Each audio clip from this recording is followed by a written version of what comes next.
Fellas, I'm gonna be in the car and I'm gonna be on the camera. I'm gonna be everywhere. I'm gonna be for just a minute.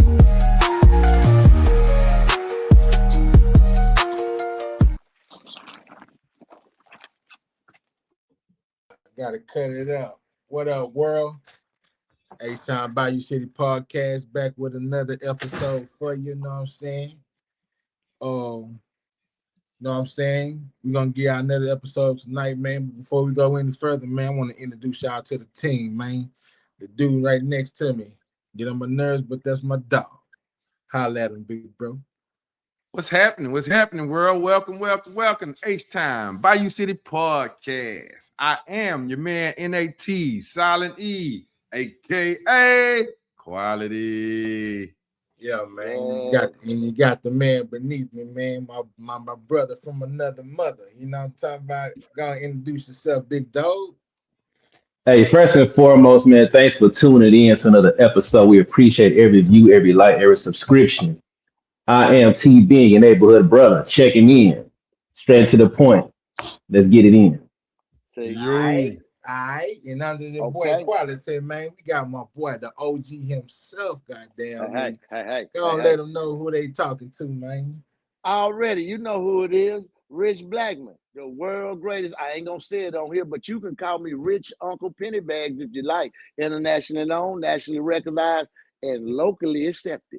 Hey, man, let's get it in. You know what I'm saying? What you say, Rich? Let's part, goddamn. Let's part, baby. Let's part. And I am the fat boy himself, man, checking in, man. Big Yogi, man. Hey, man, remember, keep calm. Fuck with a fat boy. Yeah. fellas, how y'all living out there tonight, man? Hey, man, we here. We here. You know we good. Everybody from H-Time, we know we good. I don't know about nobody else. And I don't want to hear nobody talk if your team ain't close to the playoffs. You understand what I'm talking about? We talking winners over here. It's the winner circle, Rich. It's the winner circle. Hey, it's the winner circles, man. And I said off camera. TV loading up. TV loading. I knew it. It wasn't gonna be long. I knew it. You know, some things you can predict. I predicted that. Hey, that man said he be shooting slugs at me, man. Y'all heard them slugs he was shooting at me, man. Y'all heard him. I really be thinking he your partner. I thought y'all was on the team together. I am. He stay shooting them slugs. He filled out that form. I don't know why he's trying to backtrack. I don't know why he's doing that, but it's all good. It's all good. Say, I'm trying to get me on 49er hood, man. I'm gonna find me one. Yeah, I'm in the club. I'm riding with us. Hey, man, it is. Hey, y'all heard it. Y'all heard it. Can I get a piece of advice though? Yeah, I heard him. But hey, can I get a piece of advice though, man? Okay. Say, man, if your team is at home, man, on the cards, y'all stay out of playoff business. God damn it, stay out of playoff business. Okay. Stay out of grown folks' business, the playoff business. Stay out of playoff business, man. I tell them to sit this one out. It's all right. Sit this one out. Man, there's always next year. Hey, man, you know what would be crazy, though, man? I think it's going to be a divide if the Texans and the 49ers make it to the Super Bowl. TB and we beefing. I ain't ducking no smoke. Smoke. I love that. Quality. It's called confidence, man. Confident in what we got going on. I'm confident here, too, but man, I want to get there first. I ain't trying to talk about it until it actually happened, man. That's me right there. I ain't talking about it. Let me say this, y'all. I want to say this. It happened. I don't care what's going on. We're gonna have to have a Super Bowl party. We're gonna have to be in the same room. We're not gonna have. We can't be separated on that. We got to be in the same room. You understand? and we're gonna. Hey, I'm talking about. Pause. Hey, put that. I see him. Hey, put that comment on the screen. Put that comment on the screen. Hey, man, show love to the supporters, man. Hey, there we go. There we go. Pussy shit. There we go. Hey, brother Jeffrey Harris, I appreciate you, man. You all right with me? Yeah. TVN, let me do this here. I had to do it, Yogi. I had to do it. Oh, Jeffrey is my man, my main man, man. We work up at the stadium together, man. We call him Jeffrey Mississippi. put another comment in there. What's up, Sip? You could have put the Mississippi one in there. I know a lot of Mississippi. Hey, I know a lot of people in Mississippi that's 49ers fan. Hey, cut it out. My cousin-in-law 49ers fan, Mississippi. Hey. Man, I'm a all the way, baby. All the way.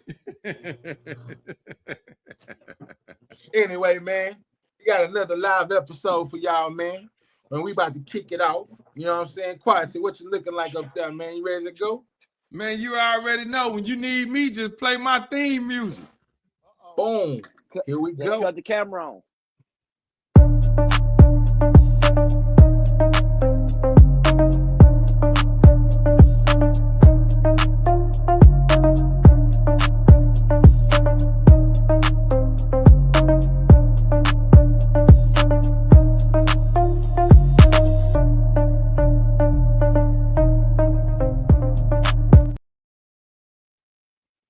It's the man with the Kool-Aid smile you can see from a mile. Quality, let them know what's about, baby. All right. Welcome to the sports edition of the show, y'all. Here I is, ready to get to you straight facts and straight to the point.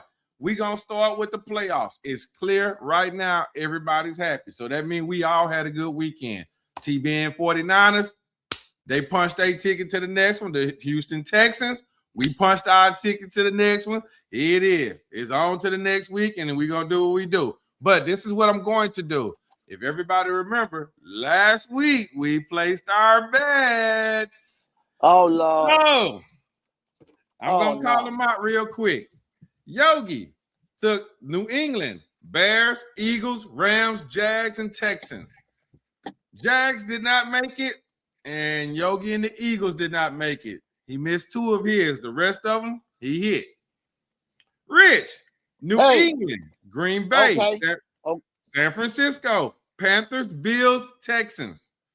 Green Bay lost. Panthers lost. Rich lost two. The rest of them he hit on. T-Ben, Chargers, Bears, 49ers, Rams, Bills, Texans. T-Ben, if I'm not mistaken, the only one you didn't get was the New England game. That's one. New England ain't played. New England played the Chargers. Hey, y'all better start listening to me, man. Y'all better start listening to me, man. Man, that shit was luck. Oh, man. But you know what? Well, wait, y'all. It's one more. Come on, Quality. Quality. New England, Bears, Eagles, Rams, Bills, Texans. I lost same record. I lost the Eagles game, but all due respect, if anyone remember, T-Ben, I think you do. I said clearly in that show last week, my heart, I want the San Francisco 49ers to win the game. I really did, but I went with the Eagles just because of the Super Bowl experience. My fault, because I was wrong. So right now, me and T-Ben are tied up with only one apiece that we missed. Yogi and Uncle Pennybags. He now, both of them are sitting on twos. So they down two. What you got, Yogi? Say, man, if you didn't make the pick, what you thought you was gonna pick don't count. All right. You right. See, thoughts don't count. It still count. I count my L. I ain't saying nothing different, y'all. I lost it. I ain't saying nothing different. I lost it, so I got my L. So there it is. So now we all know what's coming up next week. We ain't gonna do too much yipping and yapping about it because we got a couple of other little sports topics that I want to talk about, something that was near and dear to my heart that I think needed to be talked about. But as far as that section there, we definitely need to pick our next one. So maybe before the end of the show, we can do that. Pick the next games that come up. But let's go on to the next topic right quick because I really want to get y'all opinion about this. I want to talk about J.J. Reddick, the Los Angeles Lakers head coach. If you can, Yogi, if we got a little footage, I'd like to play it. I've seen the trend now. I've seen the trend for years. What's the trend? The trend is always making excuses. It's always throwing your team under the bus. They lose to Memphis. Oh, it's his players' fault. Memphis was playing G League guys and two-way guys. There's never accountability with that guy. It's a matter of making the choice. And too often we have guys that don't want to make that choice. And it's pretty consistent who those guys are. And so Saturday's practice, I told the guys. Excuse me. Okay, so for those who saw that video, on the top portion of it, where the three men were talking, that's clearly ESPN and First Take show, something similar to that there. That is where J.J. Reddick was once working before he became the head coach of the Los Angeles Lakers. When he became the head coach of the Los Angeles Lakers, you then noticed him at the bottom part of the deal, where he then made comments about his team and about the reasons why they were unsuccessful with perhaps getting a win or whatever the case may be. Now, just for a future couple of more nuggets, guys, I want to tell y'all this. J.J. Reddick has done this quite often. I have seen numerous videos. And when I say numerous, I'm not talking about 1, 2, or 3. I'm talking 5, 6, and 7. Clearly, this man has done, he is doing the very same thing that at that top video he complained about another coach doing. I don't know if y'all seen this, but this is starting to become something that's really itchy to under my, it's getting to me. It's really getting to me. So I'm gonna let y'all elaborate on it. Yogi, what's your thoughts on it? I'm gonna go there right, and then it can go from there. Man, fuck that clown. Anyway, let's be real, bro. If Kobe was still here, that nigga would have never got that job. Man, I was watching, man. I was scrolling through my social feed that I was going down Social Road. You know what I'm saying? And I came across a video. It was Carmelo. Carmelo was telling a story about how Kobe despised J.J. Reddick, right? Because they all played on the Team USA team together, if y'all remember that, right? Coach K, the coach from Duke, was the coach of that team, right? And Coach K used to, in Yogi terms, used to ride JJ's nuts. Kobe didn't like that. Man, Carmelo say, man, they used to go to practice. Kobe wouldn't let JJ get shit off. And I believe it. That sounds like Kobe. That sounds like Kobe. So I believe him. You know what I'm saying? Melo say, man, every screen he was trying to run on, he was on JJ ass. Man, he wouldn't let JJ get nothing off. You know what I'm saying? So I'm saying that to say, man, with Kobe being King Laker, bro, JJ wouldn't have got that job if Kobe was still alive. Let's be real. If JJ didn't have him and LeBron, bro, it was a plot to him to get that job, man, because they started with that podcast, and then all of a sudden, Lakers need a coach. All of a sudden, oh my God, JJ, man, he ain't got no experience. Y'all see what he do on First Take. Say one thing, and he do the same thing. You know what I'm saying? And then you plant yourself as a great coach, man. Let's be real. You weren't even that good of a player like that, bro. My opinion. I could be wrong. I don't think I am. All you was good for was a jumper. And you weren't even good for that most of the goddamn time. How many teams he was on? But what do you think you qualified? Yeah, man, but you paint yourself as qualified to speak on LeBron and like LeBron, a future Hall of Famer, and Luka, a future Hall of Famer. Bro, you ain't even gonna get to step on the sidewalk to the Hall of Fame. Man, shut the fuck up. Man, that's my car. This parts. My slab, I mean, man. Look, I'm gonna say this, man. I'm gonna be short and sweet. We all know that was a LeBron hire. We all know that's what it is. Now the thing about it is, I don't expect nothing from you different, Quality. Because what's your slogan? Accountability. And when you see a man not being accountable, I know you're gonna call him out to it. And that's what it is. That's his problem. He's not being accountable for what he's not doing. You see what I'm trying to say? If you work on your shortcomings, the team work on theirs, y'all will be all right. But if you get to blaming people, the blame game never works. The blame game never works. You know what I'm saying? So, hey, he keep on complaining. That's a long line. I don't want to be in that complaint line. Everybody complaining. That's a long ass line to stand in. And I think he like it because that's all he do seem like is complain. But that's white entitlement, Of course, blame it on everybody else except yourself. That's very European of him. You know what I'm saying? The Europeans been doing that. And with that said, I will park my slab. Hey, so like I told y'all before, man, I haven't been paying a whole lot of attention to the NBA since Kobe passed. So it's good hearing that story about Kobe and J.J. Reddick. But I got more of a question. So y'all saying that J.J. Reddick was a LeBron kind of thing. Do y'all think that was the case so LeBron can, in essence, run the team because he knew he could kind of tell JJ what he wanted to have done? I don't think so. I just think it because LeBron respected JJ's IQ of the game. That's my opinion, though. Okay. I think he did it because he knew JJ would accept his son. He knew he could pull some of that other bullshit off because he had the relationship. And JJ know his son. So they got a relationship there. You know what I'm saying? A real coach, you got your Rudy Tomjanovich, you got your man down there in San Antonio. They wouldn't they ain't going for that shit. I don't care if that is your son, gone. You know what I'm saying? So he got it to where, you know, he can have it his way, you know. And that's, you know, and as a veteran, that's what you want. But, you know, I don't know Hey, what to so say so now how about the nigga shit on. so how are y'all since JJ been there? Y'all don't think he been doing it? Man, I'm not giving him a pass for doing what he does in press conferences, but him as a coach, do y'all think he been doing a good job as a coach? I He don't just don't think like to take accountability. so. I don't think it's his coaching. I think it's the players he got on his team. Okay. Because like, let's be real. Like, I'm not. So it's still football season. I got this thing about myself. When it's football season, I'm not too much into the NBA. You know what I'm saying? But from what I see, you talking like that, but y'all fifth place in the West. So y'all not doing too bad as far as standings. You know what I'm saying? So I don't feel like it's him at all. I feel like he just got a clipboard and be running his mouth, and Luke and LeBron be like, all right, bro, this is what we gonna do. You know what I'm saying? I'm just saying, Hey, yeah, man, I hear you. because man, first off, bro, me personally, I can't take instruction from somebody that I know was never on my level. You know what I'm saying? Like you not even, bro, you not even on like Luka level. You not on LeBron level.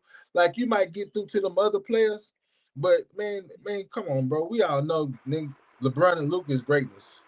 Man, they not listening to shit you say. They out there freestyling. We just said it earlier. What's my boy Henry Clark?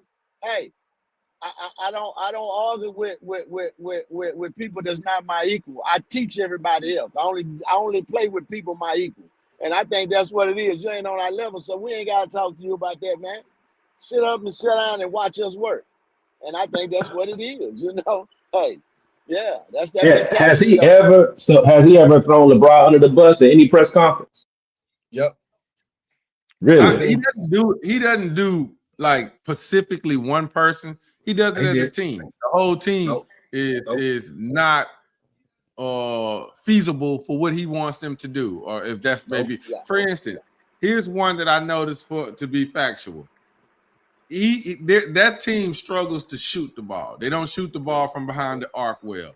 So you can clearly see, and like Yogi commented on, JJ Reddick is a pure shooter. So he's not necessarily the guy that's gonna handle your ball, gonna cross you over. And you give JJ an inch of space and some air, and he letting that thing go. So, and that's what he did. That was his career in the NBA. That's how he made a living. That's what he did well. Yeah, like a Steve Kerr. Right, definitely, exactly like a Steve Kerr type player. That was his role. The problem became he wants his team to emulate his style of play, yet he doesn't have the talent level for them to do that. If you know LeBron James, he's not just no stand behind the arc and shoot threes guy. That's not his game. To ask him to do that, you're asking him to do something that he's not comfortable with doing. Luka, as good as a player Luka is not a stand behind the line and shoot. LeBron James and Luka are very similar type players. They dominate the ball and they do it with their IQ. So meaning as in I can beat you scoring, or I can beat you passing, or this particular night I might just bully ball your little guard. Whatever the case may be, that's their strengths. So JJ wants that. He wants how he plays, but he doesn't have the team to emulate how he wants them to play. And you know, I think it's a bad when they lose. It's like he'll say they didn't put the effort. You know, the guys wasn't doing enough. They need, you know what I'm saying? And I think you should keep that in-house. You got to just, as a coach, you have to have better words. You got to be like, that's on me. I got to get the guys better. There's some things we could tighten up on. But you don't say they didn't come to play tonight. They not this, they not that, or they're not focused. No, that ain't how you talk to inspire the players that you have, the great players. You know what I'm saying? And you know what? That may be his frustration as a coach. I'm telling these niggas what to do, and they doing what they want, and they lose, and you want me to go up here and say, y'all did good. Nah, fuck that. Y'all fucked up. They fucked up, not me. And, that's just what it is, Everybody not, what they say, politically correct, don't say the right thing. He's like, shit, no, that ain't what I drew up on the play. That was them two motherfuckers came up with that and fucked the game off. So, you can have, that in it, so. But him being the coach, right? Which makes him the head of the snake of the team, right? Like, man, it got to be some kind of professionalism now, because you fucking up the commodity of your locker room. You go into a press conference, you popping all that hot shit, you walk in that locker room, man. The looks that they give him, I bet they can. Boy, if looks can kill you, drop right there, bro. So why would you want to like it's already looking like it's dysfunction in the house, and then you going on these motherfucking podiums and popping your shit. Now we know it is dysfunction in the house. You supposed to keep that shit in the locker room. Say, man, y'all play like shit, but I'm not gonna say that out there though. Yeah, man, we did it. We did a good job tonight. You know what I'm saying? We did as good as we could. Me as a coach, I could do better. You know what I'm saying? But we gonna work on that, and we gonna come out better than that. Simple as fucking that, bro. But I'm real big on that. Like big shit. That's crazy. My bad. I'm gone. Oh, he said right back. Yeah, I'm real big on that too, Yogi. Sometimes, even if you know it ain't your fault, as the leader, you're supposed to be like, hey, I take ownership. I could have did this better, that better. In front of everybody. Then when you get in the locker room, hey, y'all, this is what we got to clean up or whatever. But I'm with you on that right there. Just take some ownership as the leader of the team. Yeah. Yeah, I'm with you on that. Even if it ain't your fault, man. Yeah, it is your fault. Yeah, because even if it ain't, it is, bro.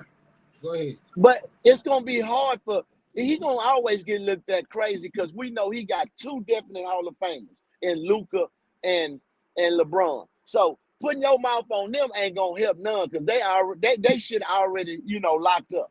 Soon as they quit playing, they going right in. You know what I'm saying? So the best you can do is try to get them young fellas in the other team and make the best of it, because when they leave, they're gonna be all right.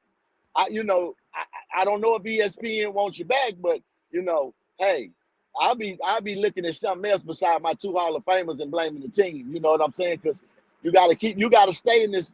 And if you study talking about players and like that, if you go to get another job, the team gonna be like, oh, this dude always talk down on his players. So you don't want that. So you got to be careful here. You have to be mature. Let me say, you have to have a mature mind. And I don't know if he's mature enough to be the Lakers head coach with stuff like that. When you see things like that, you have to question. Because that's a lack of immaturity. Yeah. That's a different kind of beast right there. Man, that Lakers team, that fucking Knicks team, the cities are so big, the media is so bananas. That's a different monster. You gotta know how to navigate through that shit, man. And Boston too. Yeah, Boston too. Man, hey man. Anyway. Well, I'm gonna say this, fellas. I want to give my little spiel on it, because I'm really I feel some kind of way about this. The reason being is because JJ Reddick has no NBA coaching experience whatsoever. He has never been a head coach. He has never ever done this before, and to be given the job just because whether LeBron said LeBron wanted him to have it, whatever. Here it is. You got rumors of LeBron possibly being traded. So it doesn't matter what LeBron wants right now, because you had to have seen this coming. We're talking almost a 40-year-old player. So you had to know that LeBron was going to be leaving here pretty soon. That's possibly the reason why I feel like Luka was brought in. But for JJ Reddick to be in this position, to have this job, I think to have no accountability for your teachings of what's going on seems to really bother me, because I'm like, how can you say it's their fault and you have nothing to do with the reason for why this team isn't performing the way you want them to perform? with no experience. You're not even a coach that is proven that say that I said that they're not performing the way I want them to perform because I've done this before. You don't have that in your background to say that.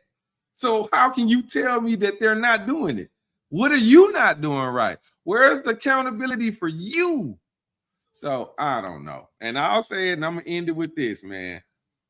Had this been any other coach that was not of the fuck it, man. Fuck. If this was a black man that was out here doing this message right here to the public, I guarantee you this man would have been fired by now. He would have been dogged out through the media for dogging these players out. Yeah, JJ Reddick hadn't received 1 ounce of criticism from this other than what y'all seen on there. And I think that was a podcast type of footage that we saw. That wasn't from ESPN. That wasn't from any sports casting places of higher respectability. Nobody's talking about that.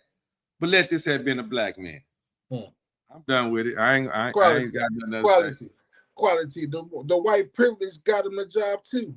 That's what I'm talking about. He ain't even qualified to have a job. So how you even get it? But hey, man, it's good to be privileged. It's good to be privileged. Man, it's a different beast, man. It's a different beast, man. I can go coach elect if that's the case. Then goddamn, I could go put some X's and O's and hey, you run here, you do this. You go here, you do that. Hey, you LeBron, you LeBron, you run straight to the basket. Luka, just throw it to him. Hey, he got the complexion for the selection. You understand? There you go, Rich. Yep. That's how that go, man. You know, and I hate the world like that, but that's just what it is. You know, one day. What can you do about it? Hey, but this is the perfect segue. It's the perfect segue. Which come on. I do not think that this is going. Well, now let's do this first. Let's just go into it. So, show me a pick. I got a pick, Yogi. Yeah, you got a pick, but I'm gonna throw. Let me still pick. I want to talk about this man of mine, this great man that I respect here. Dun.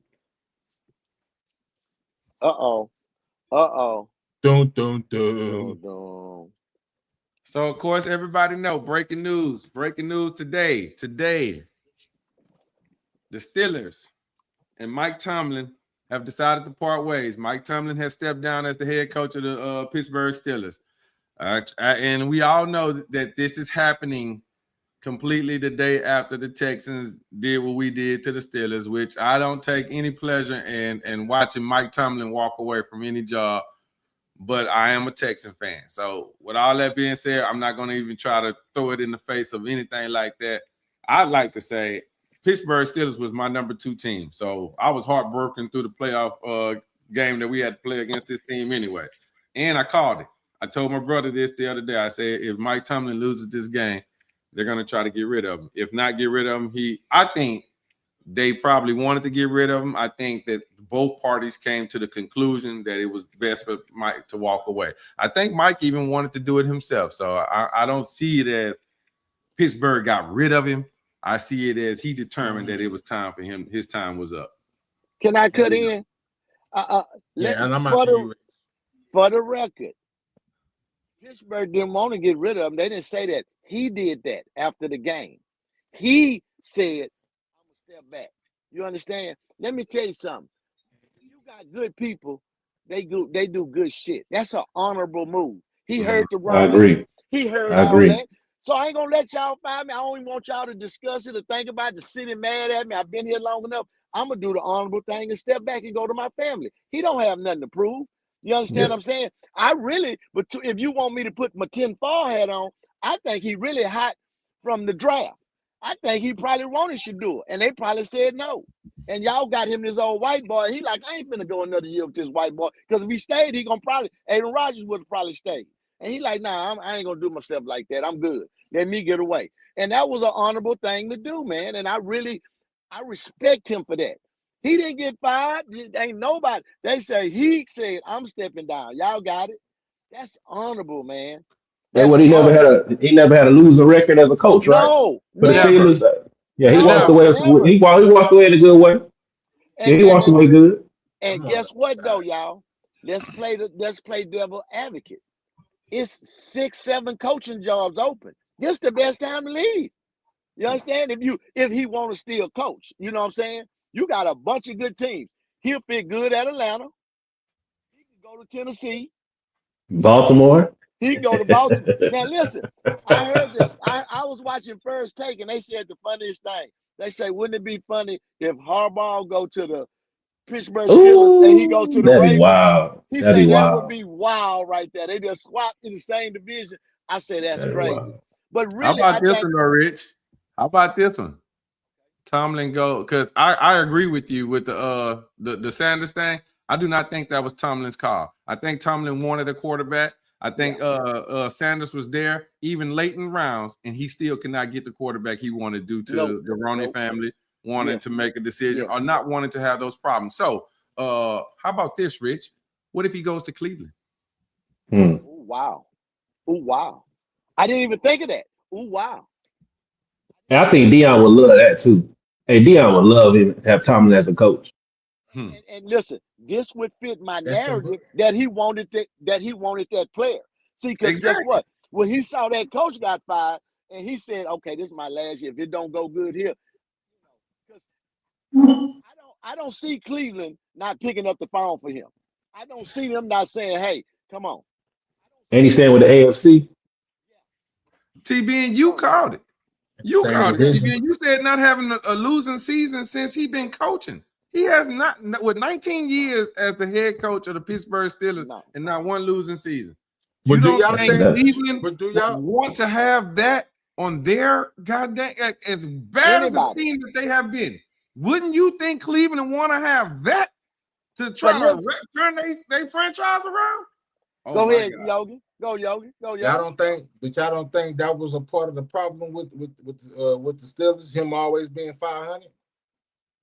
If he would have lost a few more games, that would have put him in a high draft in the high draft pick, right? To where he can go get what he needed, because he's been stuck with shit since Roethlisberger at quarterback. I gotta say this. The Roney family, I don't think they was going hand in hand with him and the dude to get him the quarterback or the personnel he needed. I think he just is a master working with shit and turning it into something. You see what I'm saying? Because he had a couple of them seasons, I knew he wasn't gonna make it. That quarterback that ended up going to Cleveland, what's that white boy name? I forgot his name. He wasn't shit. Kenny Pickett. Yeah, he wasn't shit. That man won. Listen, that man didn't have a losing season with that sorry ass nigga he got from Dallas. What's that young boy name? Think about it. They sent that bone over to the Jets and damn near got my homeboy fired. I'm just saying, I think Tomlin just sick of that whole situation, and I think he just did the honorable thing, man. And a lot of people don't do that. Side. I think he just said, "I'm gone, man. I'm good, man." Because it's nothing he can prove. Man. Tommy, what's on the other side? Tell me what's on the other side. Man, they're gonna sit up here and say he stepped down, but in real life, man, the man is too legendary just to say we fired him. So this is the next best thing. Hey, he decided to walk away, or they mutually parted ways. You know what I'm saying? We all knew what was gonna happen. We all knew what was gonna happen when the Texans thrashed their ass, man. I posted shit on Facebook. Hey, but so look, I don't think it's because they got beat by the Texans. I think it was just the end of the road. Aaron Rodgers went out like a sucker too. We're gonna say that. Yes. He the one really went out like a sucker. It wasn't the coach. It was a shit show. Aaron Rodgers was crying the whole game. Y'all seen it like I seen it? Because he was getting his ass busted up. Through that pick, and look, he knew this was his last season. He got when the game ended, he walked off the field. I told you the game is speeded up. Sometimes you age out, and you can get somewhere like John Harbaugh. You could be there. See, the Baltimore got rid of him. They said we moving on. Pittsburgh wasn't that. They wasn't there with him. I think he was the one like, man, I can't get the personnel I want. I'm steady getting the same results. Let me go. 20 years is damn near long enough. You know what I'm saying? And think about it. Harbaugh is in his class because Harbaugh started coaching a year before him. You know, they've been right there together the whole time in that division. So I think it's good for new blood in that division. You see what I'm trying to say? It's shaking it up. You know, I think it's time, man. It was just this is the year when everything gonna be revealed. They said that relationships breaking up the long term. It's time for some new shit. And I think he can, like you said, quality. I think he can go over there to Cleveland and do better than that Peckerwood. I think he can. I think he can go, and only because I think he can translate with them a little better. And he's no nonsense, and I think he's a good guy for a black guy to follow. You know what I'm saying? He haven't gave me no reason to say he don't have good black leadership. You know what I'm saying? When you get rid of your badass receiver and Antonio Brown because he wasn't acting right, I know you a real nigga. He said, I don't give a fuck about none of that, Antonio. I said, okay, get your ass out of here. Yes, I love him. So I know he's a man amongst men. So I know that. And the moves he making show you that. You know what I'm saying? I'm a side with you. If they did do that, at least they had enough respect for him because that says a lot. They didn't have enough respect for Harbaugh. Get your fucking ass on. The other coaches, get y'all ass on. They took Miami gone. But look, Harbaugh and Tomlin, I don't feel like they on the same playing field, man. Tomlin was expected to turn shit into gold. Every time. He had Lamar. He had King Henry. His defense wasn't what we expect from Baltimore. To go do what the fuck he needs to do. They was giving Tomlin shit. This what I heard. Oh, my bad. Yo, go ahead. I got a delay on my side. I'm done, bro. Nah, man. My slab at the car wash, bro. We parked. Oh. All right. Hey, so this what I heard. We kind of switching gears still on sports. But as far as Harbaugh is concerned, I heard he lost his locker room earlier in the year because of his Trump support. That's what I heard. Oh, I heard he lost the locker room. That sound about right. That Charlie Kirk. Now, because now that owner, so the owner of the Ravens, you know, he ain't really just he been kind of he allowed them to do they kneeling. He allowed them to to not. I think it was for the what's it called, the Star Spangled Banner, whatever that thing called, the pledge, whatever it is they do, where you got to put your hand on your heart, whatever that's called. Yeah. He allowed them to protest that. So from my understanding, he lost that locker room and they kind of quit on him. I don't know if that's the case, but that's just kind of the rumors that I've been hearing on the back end from some Ravens fans that been keeping up with it. So that's probably why he ain't there. But and if that's the case, then I mean, I ain't saying to me that could have happened. I ain't gonna lie. Of course, none of us are in the NFL, so you know we're all speculating here. So we don't know. I don't know if how he really feels about the Charlie Kirk. That ain't my business. I don't care. But more or less, if he did do that, I can see that happening. I can see it happening. And I also wanted to address the comment that Yogi made when he said that Mike Tomlin was like a 8-8 type guy to where he couldn't move in the playoff. It's not the same. It's not the same for black people, man. You can't. You. It's as simple as saying have a losing season by, I guess I don't want to say tanking games because that sounds so unright, but like not winning games, not putting forth your best effort to win those games. You can't do that as a black man, because you do that there, all of a sudden now you've given them more ammo to fire you. But on the same token, if you really think about it, then we just had the conversation, the JJ Reddick conversation. This man ain't even qualified to have a job, yet he got that job. He could do something like that. Tank not coach as hard for a couple of games and still be able to keep his job and still be able to search for the best draft pick there is. You let Mike Tomlin had one losing season in there, and they've been talking about firing him now. They talked about firing the man, and he ain't even had a losing season. So imagine him having one. Just think about that, y'all. I ain't never had a losing season yet. I'm being conversated about getting fired almost every year at the end of the season. Yet that's because you can let somebody else.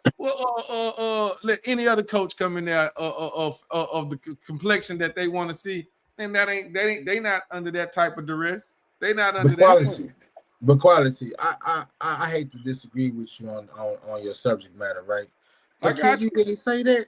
He been the fucking coach for the Steelers for 20 years. And they were talking about firing him every year. But it don't matter. They didn't do it. The nigga was there for 20. Well, and for that reason is why I love the Pittsburgh Steelers, because of the Rooneys. I do not favor them to be a racist organization. I do not favor them to be that way. Out of every last one of them, and we're even talking about the Texans here, when the Texans hired all them black goddamn coaches and fired them the following season, the Rooneys never gave up on this man when they brought him in. But the Rooneys also did that with about 4 or 5 coaches ahead of them. Once the Rooneys hire you, you are part of their family. You're going to be there for pretty much the duration until you're ready to go. Listen, quality peak game. Chuck Noll. Then it was Bill Cowher. Yep. Then it was Tomlin. And that's been since I can remember. Nigga, we had 3 coaches in 3 years. The Texans. Yes. You just named 3 in probably about the last goddamn 2 centuries. Can I ask y'all a question? What I don't, Yogi, I'm with you, quality, but I never seen nowhere in the world that people disagree on a man doing his job. All he did was his job. All the fuck he ever did was his job, man. You say come in and win. I win to the best of my ability. I might not go far as you want, but we wasn't losing and we wasn't the laughing stock of shit. So Rich, I don't know what the problem is.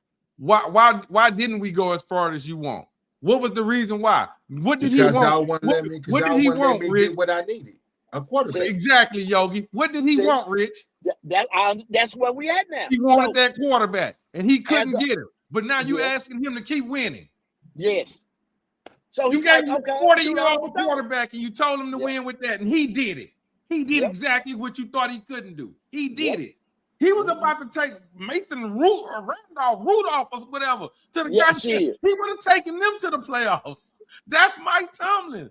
Man, that's when you're a good coach, man, and you have a system that works, and you have a group of guys that believe in you, even though they're not the personnel you need, but you can inspire somebody to play above their head, and I think that's what he needs to be praised on. How he can get those guys that's not the top tier players to play against the top tier players to get where he needs to be. Because that's not a weak division he in. You got the Bengals. You see what I'm saying? You look who over there. He fight with them. And you got to realize Josh Allen over there in the AFC. So he been fighting in the AFC a long time. And for the longest time, the AFC has been one of the roughest divisions to come out of. You got Kansas City over there holding the door. You had New England holding the door. And he still was in the conversation. So I don't know where he could go. Harbaugh ain't had no winning season every year. And he had Lamar and he had the best receivers. His job was up when he let Henry go. I think they saw that when Henry went over. I mean, when Henry came now and they couldn't do nothing, I think that was it. We went and got Henry, man. We went and got you a running back and you got a quarterback, and he couldn't make it work. So I knew that was going to happen for him. But Tomlin, he couldn't get fired. I can't fire you if I ain't gave you nothing to work with. If I gave you something to work with and you can't use it, I got to fire you. You know what I'm saying? Like D'Amico, he ain't going nowhere. We know CJ ain't shit, but he showed you his strong point defense because he was a defensive coordinator for the Lions, so he know. So I'm just saying, it just is what it is. 49ers. I'm sorry. Oh, my bad. So T-Ben, I am so sorry. I want to make this point too, and this is more going to the organization. The last time Tomlin went where y'all wanted him to go was to the Super Bowl, and he won it. He had Ben Roethlisberger. He had a fucking quarterback. Yes. That's what the nigga ever wanted was a quarterback. Give me a quarterback I can work with, and I got this. He showed y'all that. Yeah. He just need a quarterback to know how to play football. I think he just need a quarterback that know how to football, how to play the X's and O's, because that's what it boiled down to. And he's a good coach, man. He's a good leader of men, and it's gonna be hard to replace that. Watch, the Steelers gonna hurt behind that. And Yogi, I know you want to say they wanted to let him go, but it was more of an honorable move. Y'all think y'all can get better? Let me get out y'all way. You understand? We ought to understand those are sentiments exactly. When a motherfucker don't think you're good enough, okay, let me get out your way and show you what I can do. And I think that's what he's gonna do. So you saying the Steelers going 4-12 next year? Shit, they might go 3-3 and whatever. I don't see them. I don't see it. They don't have a quarterback, and then the coaches got to be learned new, and you're gonna probably bring in new coordinators, and then you got the GM. He gonna have to coordinate. Then the Rooney's gonna have to get used to a new coach who want to give rules, and they like, oh, we ain't gonna return the reins. It's easy because we so used to him.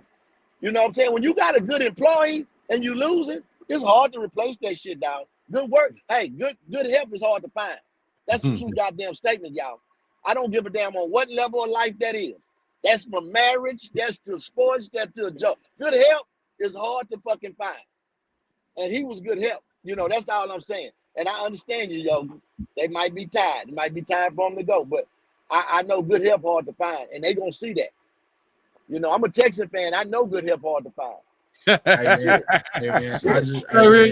Rich, there's too many slugs at my goddamn Texas, man. Hold on, man. But we here though. And can we end this part of the show on this though? Man, we fucked the Steelers up last night. Oh man, get on with that. We fucked them up. Hey man, I wanted to give you a special shout out. Fan, nigga. I am. I ain't gonna lie to you. So hey man. A special shout out, y'all. Make this quick because this is the end. We done here in the sports segment. But that was a young lady that's near and dear to my heart. My stepdaughter, Jordan Chantel Mullins. She ran the Chevron marathon. The marathon. Oh my baby, y'all. She ran this marathon. Oh my God. She completed the marathon in 3 hours and 25 minutes. God damn. 20 miles, y'all. That's wild. This girl damn near ran all over Houston. That's how long. T-Man, you got competition, baby. We need to. Nah, I ain't running. Ain't no competition. I ain't running no marathon. She got it. Ain't no competition. Ain't no competition. Last point, and she gonna hate me for this, y'all, because I'm finna tell the truth. So she ran this marathon. We got done. She went in there. That baby had tears in her eyes, y'all. Every part of her body was hurting. She had tears. They was coming down them faces. I almost want to carry this girl out of there because she was feeling so bad. But I'm surprised you didn't have to carry her, man. Hey, man, a marathon, that's serious business. Hey. Oh shit, she caught me, y'all. Look. Do you realize when you run a marathon, you abandoning your body to do something that it ain't used to doing. So her crying is not pain. That's happiness. I did something. Because I know the accomplishment of doing that ought to override the pain. Because that's what it is, mind over matter. You know what I'm saying? That's a personal challenge. You know, like I said, me and T.B. quit, but we started. Oh, we ain't gonna be able to do that. See, we ain't even started that fight. So I understand. So, hey, man, I applaud her and tell her to do it again. You know what I'm saying? You already see that's the comment, Rich. She ain't touching it no more. Hold on, Yogi. One thing before I'm done, and I'll be done after this. I offered to do it with her again next year so that I can be with her to help her go. And that means I was going to have to literally get myself in some type of sort of shape to do this. She told me, hell no, we ain't doing this shit again. She done. That was it. One time is enough. Them Brooks is not going to work in that marathon, my life with that one. Them Brooks is not going to work in that marathon, nigga. Man, you don't know what my Brooks can do. My Brooks nigga. No. Boy, you would have ran that marathon, them Brooks, the whole bottom of them hole would have been burnt out. No. Say. You know. Say, look. She said she only walked.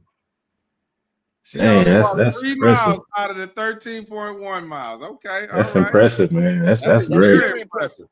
That's very That's very Jordan. impressive. I ain't gonna Them lie. niggas- We would have hey. had to walk a whole lot more miles. You tripping? I don't know what kind of shit you was on. Hey, Hey, a mile and a half running, I'm out. A mile and a half running, that's all it get for me. Done. We I done know running. them Everything dogs. else will be walked. I know them dogs still barking. Ain't Oh my God. See, She's still who limping. said- She's still who limping, said but don't tell her I said it, y'all. Don't tell her I said it. Y'all don't know where y'all T-Ben got talking about that he can from. run a mile. T-Ben, I can run from light pole to light pole. That's it. That's it. That's a marathon for me. If I get 3 goddamn light poles in, I'm overachieving. Goddamn. I'm from light pole to light pole. I'm the baddest motherfucker you ever want to see from light pole to light pole. I tell them youngsters all the time, nigga, from light pole to light pole, you ain't fucking with me, buddy. I don't give a damn what you got going on. But after that first light pole, it's over. Hey, man, I'm just saying. Well, congratulations, Jordan. Congratulations. Job well done. Yes. Hey, congrats. I'm a So we ready to move on, my y'all. baby? Can I congratulate my baby for having a baby? I told y'all that in Absolutely. the Hell yeah, Rich, come on. Yeah, my baby Ashley Carlisle, Lele, she had a little baby boy. He came a month early, and I'm proud of her first child. So, you know, hey, I got another grandbaby. I got another one, and it's a boy. So I get to mess him up. She didn't name him Rich. She didn't name him Black. Keep him away from Uncle Rich. But that's all right, Keep though. him away from Grandpa Rich. Grandpa. Pawpaw. No, don't worry about it. Pawpaw. You see Uncle Pawpaw Penny roll. bags. I love the Pawpaw roll. I do. What your mama say you can't do, you can do with Pawpaw. What your mama say you can't do, that's where we starting at, goddammit. Because I'm Pawpaw. I'm her daddy. Now, why I'm her daddy. Now, why the hell my grandson can't have a cookie? Head ass. What? Get 2 cookies, man. I don't give damn your mama. Hey, T-Ben, don't you be laughing. Your daughter already told on your ass. You already know she would have your mama on you. So I understand. She did. She did. I understand the play. I understand the play. She did. Yeah, I understand the play. Yeah, I understand the play.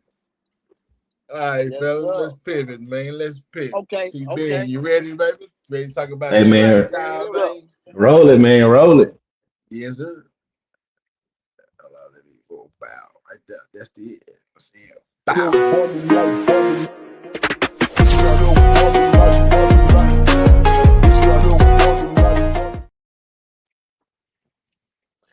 Yes, sir.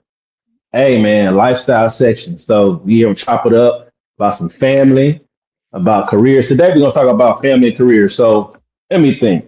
Hey, can you roll the video first? Let's start off with that one. Got you, big dog. What are you doing out here? What are you doing out here? Where's your son at?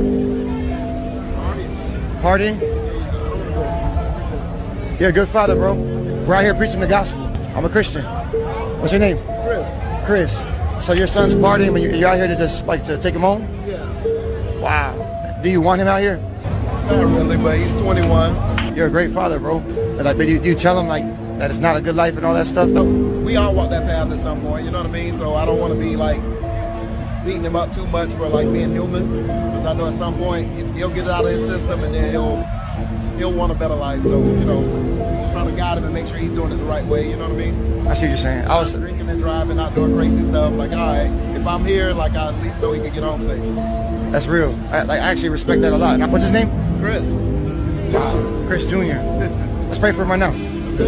So, Father, in Jesus' name, this is not coincidence, Lord. Thank you for Chris Sr., who loves his son and is out here sacrificing time to make sure he doesn't drink and drive. Father, we thank you, Lord, that Chris Jr. will not indulge in this worldly lifestyle. He will be a mighty man of valor, a mighty evangelist to the nations. In Jesus' name we pray. Amen.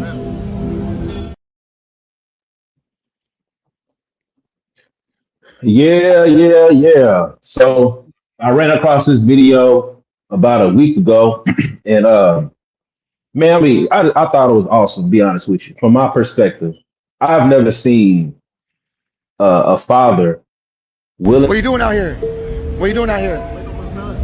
Where's your son at?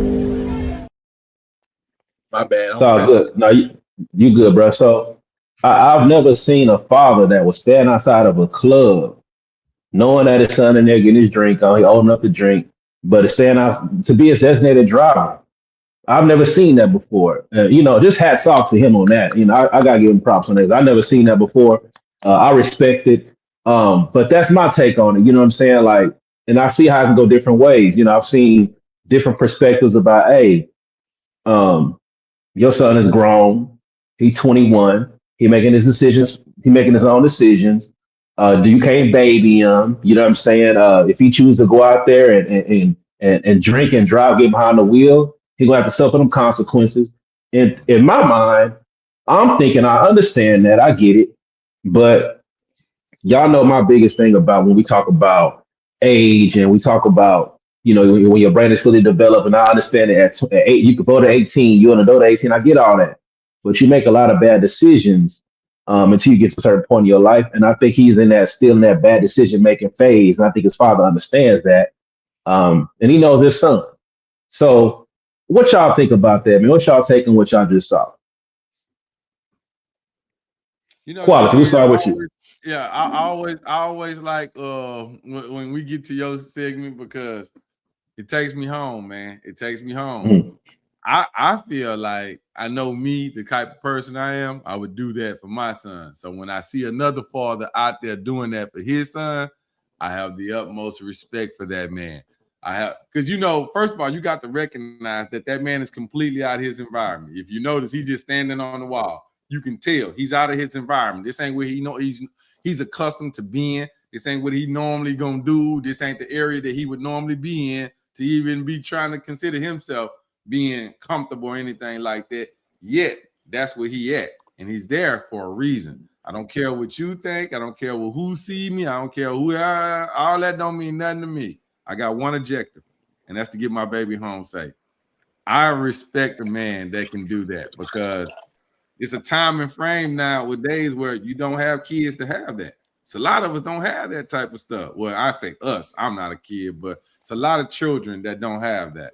And working in the area with young people like I do, I see it all day long. You can tell the ones that don't have the guidance, the ones that don't have the structure, the ones that don't have the support system behind them, teaching them how to go. They run around here wild. They don't know how to treat people. They don't know how to treat adults. They don't know how to talk to people. It's scary. It's scary because there's so many that don't have that, and they need it. So I got the utmost respect for the man. Hey, listen, I understand so much. I'm the father right now. My 16-year-old daughter goes somewhere. I drop her off. I park the car down the street. I'm dying now. I ain't went no goddamn well. 2 reasons. I'm going to go down there and do what I'm going to do, and I don't want to drive back. So I'm going to sit there. I'm going to save my time. I'm going to sit my ass right there, because I ain't finna drive back. So I'm going to sit here. You know what I'm saying? You ain't lying, dog. You ain't lying.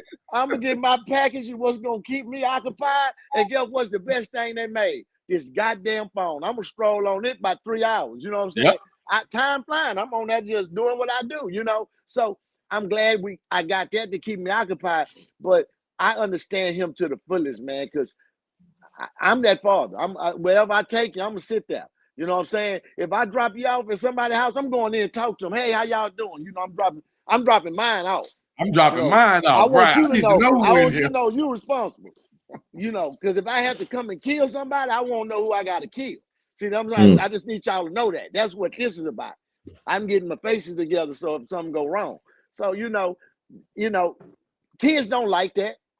None of my kids like that. They be like, Daddy, why don't you go? Nobody else. I don't give a fuck what their parents doing. They ain't gonna you understand? They don't understand when they get older and they have kids. What? They'll understand the thing. Yeah. I tell them this all the time. When I'm gone, y'all gonna miss that. Y'all gonna be like, damn, he ain't here to have my back. Because that's what my job is. At this age in my life, hey, y'all go somewhere, you know, that's me. You know, like if my daughter, like, man, I put a video of my daughters who had a time. They called me, hey, we can't drive. I'm on the way. God damn, I'm on the way. And I'm glad we got that relationship. You know, down now my daddy come. You know what I'm saying? Y'all park this car here and ride with me, and I come back get the car. That's just the relationship we have. I had that open door. I'm not gonna judge you for what you're doing or this, that, and the other. Right, my job is to get you back home safe. Tomorrow when you wake up, we're gonna have them talks. But we can talk. Right now, go and enjoy your whatever you're doing and go and get to sleep. You know what I'm saying? That way, that saved me. They think it's for them, but really that's for me, y'all. But I could sleep right. Because if I leave and something happen, I should say, man, your black ass should have stayed. So they think I'm watching them, but I'm really keeping my peace. You know, I'm a part of my slab right there because, you know, as fathers, everybody on here fathers, I think we all understand that. So when you saw that, I understand. Hey, I totally understand. Let me pause. Yogi, come on, big man. Yeah, so I look at it like this, man. Oh, you got a lot of parents that be strict on their kids, man. Like keep the motherfucking, like keep leashes on them. You know what I'm saying? And I look at this father's, man. Hey, man, go do your thing. Like he told the dude, man. You know, it's just the phase of his life where the clubbing and partying is a part of it. We all went through that phase, right? But see, he didn't have no leash on the way he can go do what he do. But just know when you finish doing all that, I got you. You ain't got to worry about getting no shit. You ain't got to worry about driving drunk. You ain't got to worry about getting put up by no laws, no fuck. Come on, come get your ass in this car. Let's go home. I do the same thing for my child too, bro. Because ain't nobody gonna protect my baby like I protect my baby. I'm gonna die behind mine. Ain't nobody else gonna do that. You know what I'm saying? So, man, hey, man, come on, get in this car. Let's go. You hungry? You want some IHOP? You know what I'm saying? Yeah, we gonna go to the crib, baby. So that little simpleness right there, it loosens the mood. See, Yogi's laughing at it, and I know he did it before y'all because I've seen it with my own eyes. That's what Yogi does. If he gonna go get him or whatever, and he done my babies this way, he'll go get him. All right, well, we already know the tension is thick in here. So you hungry? You want some IHOP? What you want? You want to eat something? Hey, man, that's a good move. That's a good move. I don't know no motherfucker that'll turn down food. Hey, you hungry, nigga? Let's go get some meat. Instantaneously changes the whole atmosphere because it's so tense. Because this person is already somewhat terrified that you may not approve of what they've been doing. And now they're looking at you as, oh, damn, that's my dad, but he gonna judge me like I don't want to tell him no more. So now it makes it to where they may not want to call you. And I'm gonna say this last one too. You know, I got girls, which TB and you got girls, Yogi, Rich, y'all, we all got girls. I want her to know that I'm the type of man that's gonna get up and come and get you, go do whatever it takes for you. Therefore, any other man that you chose to be with, he better be doing the same motherfucking thing. Right. He ain't doing the same thing. But He's quality. Not the one. He's not the one. But quality. That's the thing. We don't have to tell them that because they've seen how we've been with them for all these years. They're not going to expect I set the bar here. So if he want her, he got to come up here to get her. Man, I tell my daughter this shit, man, a lot, man. So my baby at that age, well, you know, all that mushy shit, she ain't with it. You know what I'm saying? So one day she asked, she said, Daddy, why you tell me you love me so much? Because another nigga can't tell you that and get what they want about you. I don't need your love, nigga. My daddy love me. I like that. You can't use it as a tool. That's not a tool. That's not a tool. Because we all know that's a bullet in you know what I'm saying? I love you, baby. And they gonna melt. Nah, nigga, my daughter got my love. She don't need your love. I don't need her. My daddy love me. My pet peeve is when I see these young girls at the gas station and they're pumping their gas at night and that nigga sitting in there playing on his phone. Hell no. Listen. I have to stop myself becoming a black Karen because I walk over to the car and say, hey, man, why you ain't pumping the gas? And they'll look at me. You ain't finna whoop my ass. And I got 2-3 pistols on me. So you might well go on. Yeah, school, I'm going to do. Okay, yeah, man, come on. Makes sense. Come on, man. I told my daughter, if I ever catch you in your corner, nigga, man, listen. Hey, this don't got nothing to do with you, baby. This is on some man shit. As a man, you shouldn't ever want to do that. You know what I'm trying to say? Treat a lady like a lady, man. That's just be a man. That's being a man. That ain't being shit else. Because guess what? Half of the time, them buster ass niggas ain't even paying for the gas. At least you can pump a motherfucker. You know? I come from the school. If a girl come pick me up and take me on a date, I'm gonna pull at the gas station and fill her car up or put what I can in there and do. That's just me being a player trying to, you know, keeping it P and getting points. But these new niggas, man, they'll sit there, let her pump her gas, pay for. I say, baby, you don't need, because your daddy didn't do you like that. You know what I'm saying? If my girls come over here, they caught dirty, I'm gonna get them washed right quick. I do shit like that so they can say, this is what my daddy does. You niggas are under par, because this is what my daddy was doing. You know? So, man, I caught my slab. Hey, so man, excellent. Who's that say? If I'm driving, you'll have pump and pay and get. See. No, that's real. Hey, so hey, you said right. That's from the movie theater. See? The big pack. So, the big pack. Yeah. So y'all brought some good points. So 2 points I want to make that y'all was saying that y'all didn't say, but y'all was saying. So notice if your child is out, especially your daughters, but in the case of a son or whatever, when you know they're going to do their thing, they know they can depend on you. But you as a father, that means that you're gonna be on point at all times as well. So you ain't where you can't get behind the car and drive and go somewhere. Right. So that's something else to think about as your child grows up and they knows, well, I never see my old man so out of control where he couldn't even get up and try to come get me because he was messed up too. You know what I'm saying? Or there's just a level of responsibility that you take on as you get older and develop more responsibilities. You know what I'm saying? Where you could be on point in the event that your child is out doing their thing and you might have to come pick them up or come look out after them and you pass out on the couch because you just like them, but you just say that you ain't at the club, you at the house.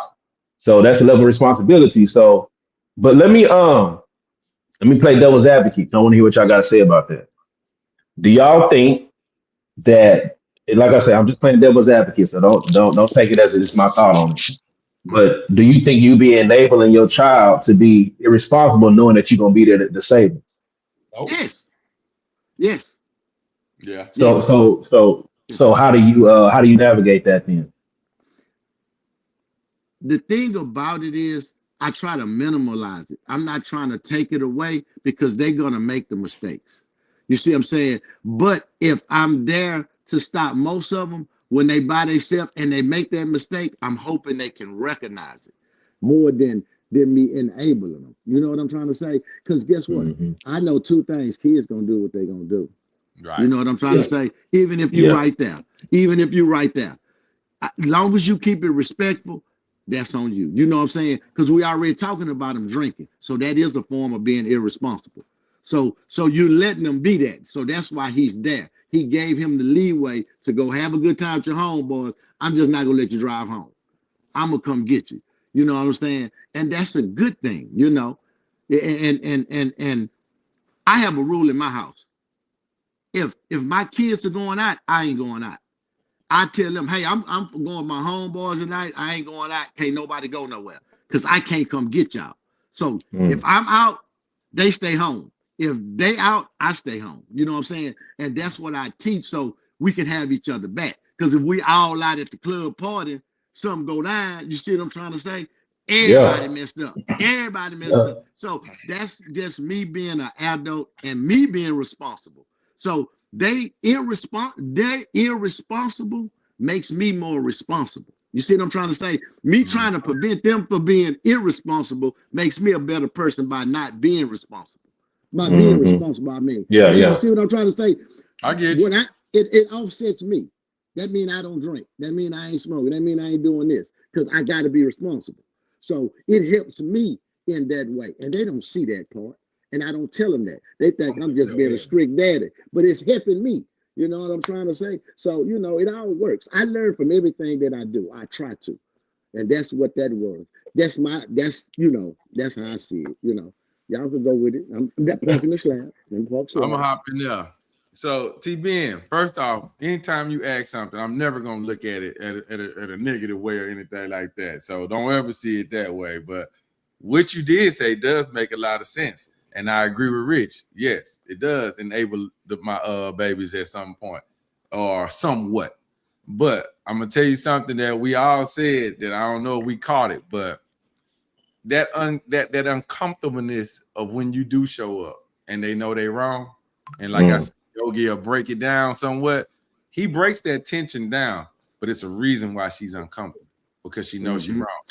And so that night you're gonna go and sleep it off, but that next morning, Hey, Your ass I go. yeah, talk to me. What you were doing? Why you do that? Where you at? Tell you another interesting story, and it's about that same young lady right there. This is when she was a baby. When she first got her car, me and her mom had a fight about this too, y'all. But when she first got the car, there's a little kid down the street, little boy. He used to always hop in the car, and then a couple other kids would hop in the car. Man, the school ain't never down the street. But this boy would wake up in the morning, come to our house, get breakfast. My wife would cook breakfast and everything. And this boy come on like the Huxtables or something like that. The kids like Roger.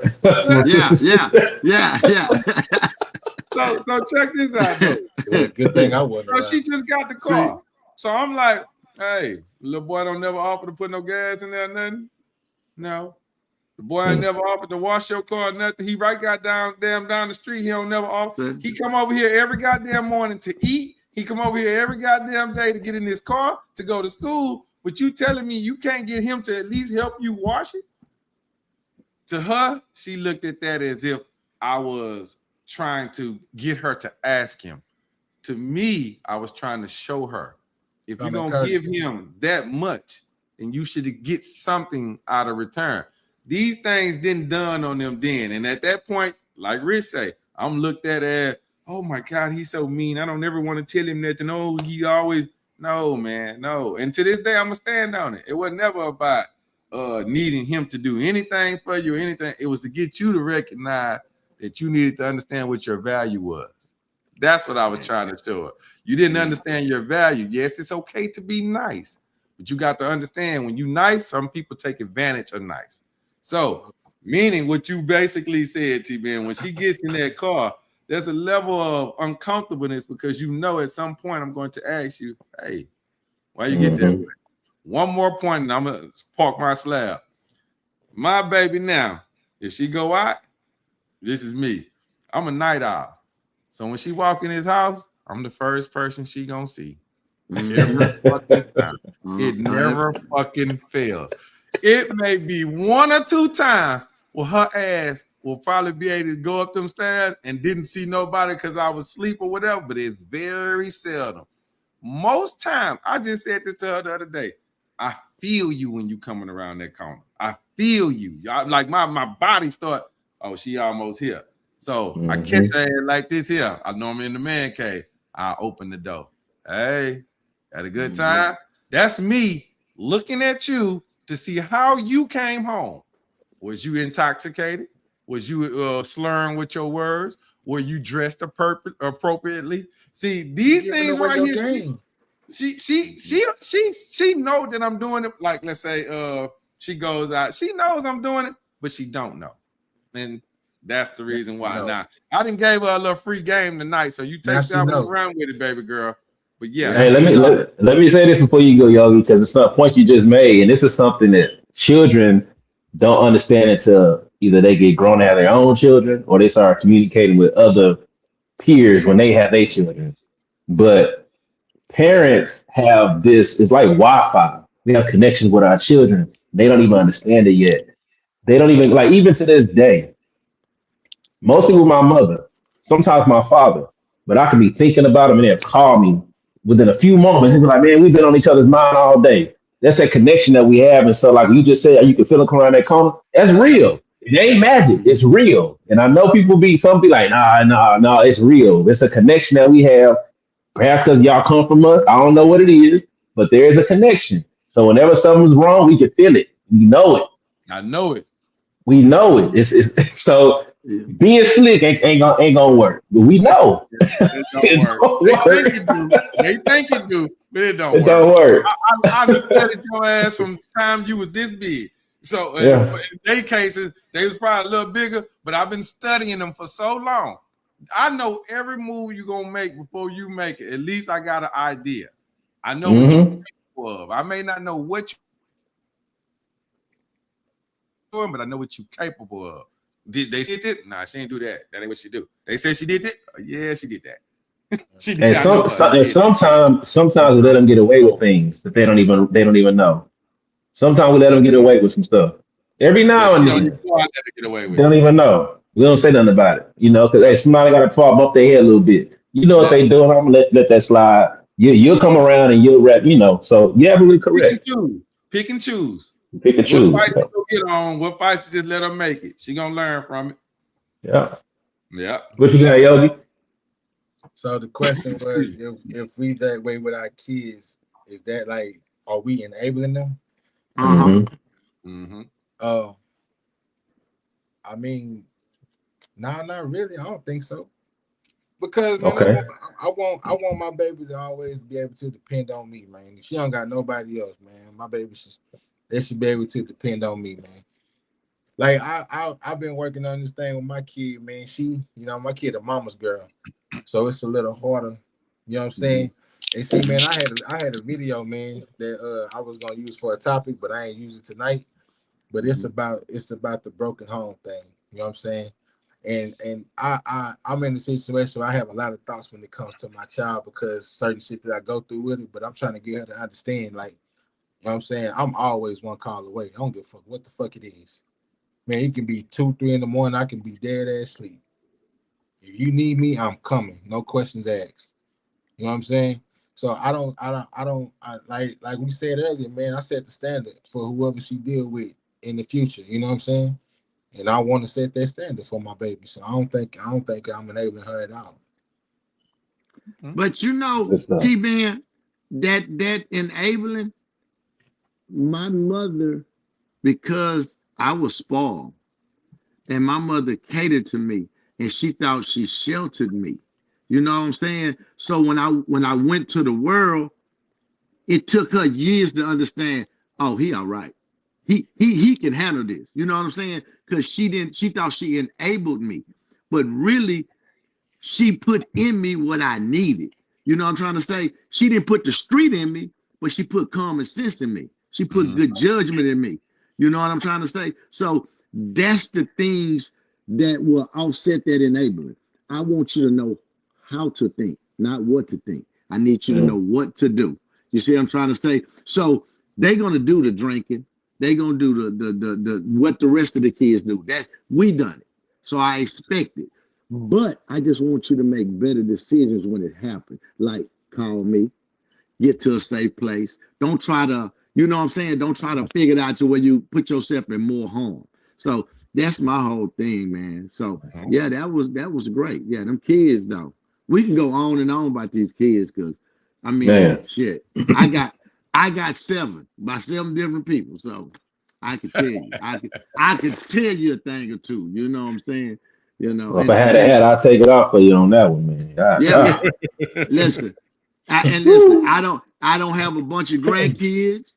Like one of my daughters don't have no kids. One daughter got 2 kids, and I just told you my step baby have 1.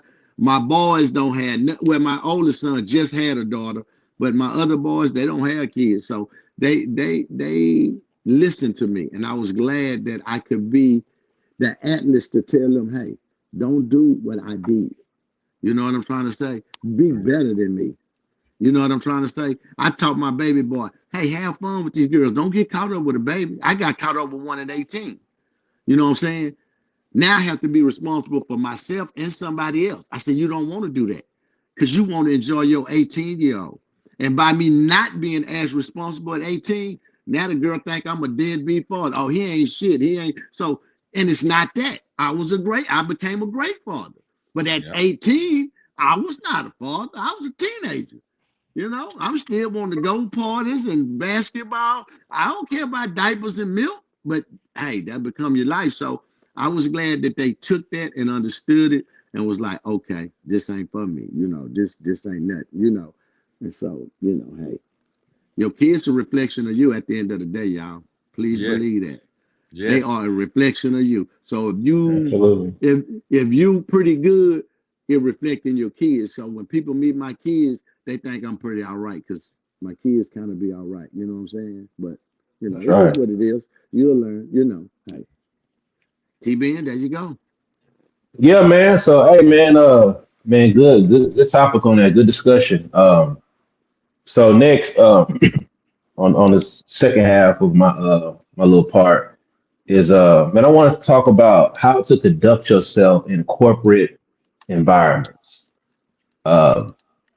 I know I I've been in corporate, working in corporate environments for a while, not solely, not my entire working career, but for a good part of it.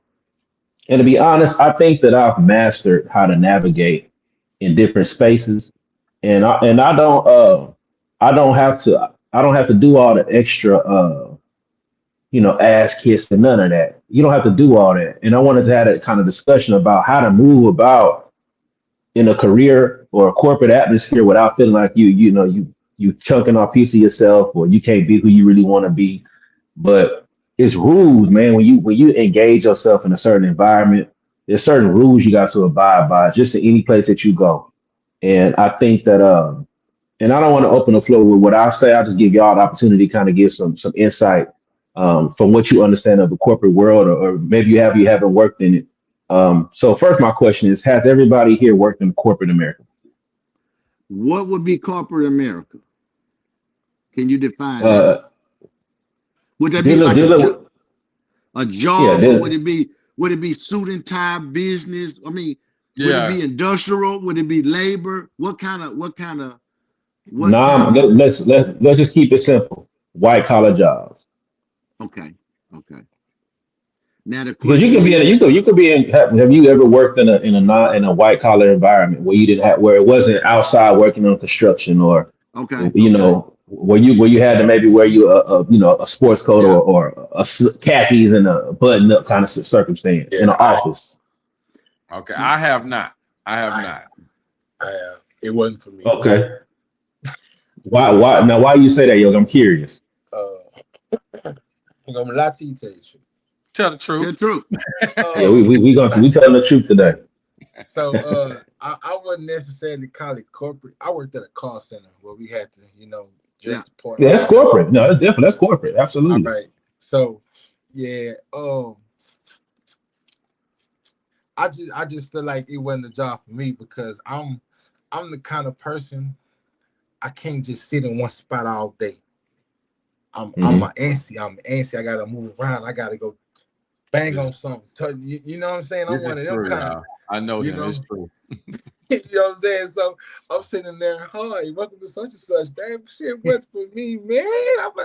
I'm a man. Hey, man, look. And then so it was a place I was working around a lot of females, of course, and working around a lot of females, black females, man, shit can get a little messy, and I just don't, man. It wasn't for me. Nah, it wasn't for me. I think after So I left that job, I went and got my CDL, and I started working by myself. Yeah. Now, fellas, I am a anomaly. I am a one-off. And I'm gonna say that because every fucking room I go in, I'm me. So when I go in the room, they already accept me. They know I'm coming with the jokes. I'm gonna be with the bullshit. So I get accepted like that. You know what I'm saying? I ain't never had to put on to be on. And part two to that is the corporate job I had, I was the safety of supervisor. Now let me help you about my mentality. When when I went and they give me this position, they didn't know who they gave it to. See, they gave it to a real nigga. They didn't know that. You see what I'm saying? They wanted me to be the corporate guy. Hey, go tell. I ain't finna telling people that shit. They ain't did nothing. See, I'm gonna get a pushback. And the only reason I could do that, y'all, because I had that side hustle of illegal shit going on. So I didn't give a fuck what they said because I had my own money. So every day I let them know that. Hey, I got my own money. I had the best car. I had the best clothes. I came in there. I'm feeding all the women in the office. So they were like, oh, Davis, he don't even care about, they knew that wasn't my lifeline. So they couldn't hold it over my head like, we gonna fire you. You know what I'm trying to say? I always took that weapon away. I used to always let them know, I don't need you, motherfucker. I'm just here trying to make my family know I'm trying to do something legit, but I don't need y'all. So that was always my mentality. So they never got a chance to use me in the wrong way. You know what I'm trying to say? And I love people. I tell you that. I'm not right for corporate because it's not this way or that way. I'm not a company man. It's either right or it's fucking wrong. You see what I'm trying to say? And that's what's hard about corporate. Because right ain't always right and wrong ain't always wrong. You know what I'm saying? And that's how it moving now, you know? So, I ain't never had to change in no room I really went in. I had to be I was always myself. And that worked for me. You know what I'm trying to say? Me being me. You know what I'm just saying? And that's just who I am because I'm a happy-go-lucky, talk to everybody. So when I go in the room, I got the job. They knew who they was getting. You know what I'm saying? When I came on that first day, everything they thought, they knew, okay, this what it is, you know. So, it's just, I don't let nothing change me. Let me say that. Don't let it change you for power. See, because I got a question after you about power. See, because power will change you or your perception of power. Because when they gave me that position, I didn't abuse my power just because I had it. Some people do. Yes. Just because I'm the safety, you know what I'm saying? Hey, I was petty. You know who I fuck with, Yogi, around there when OSHA come?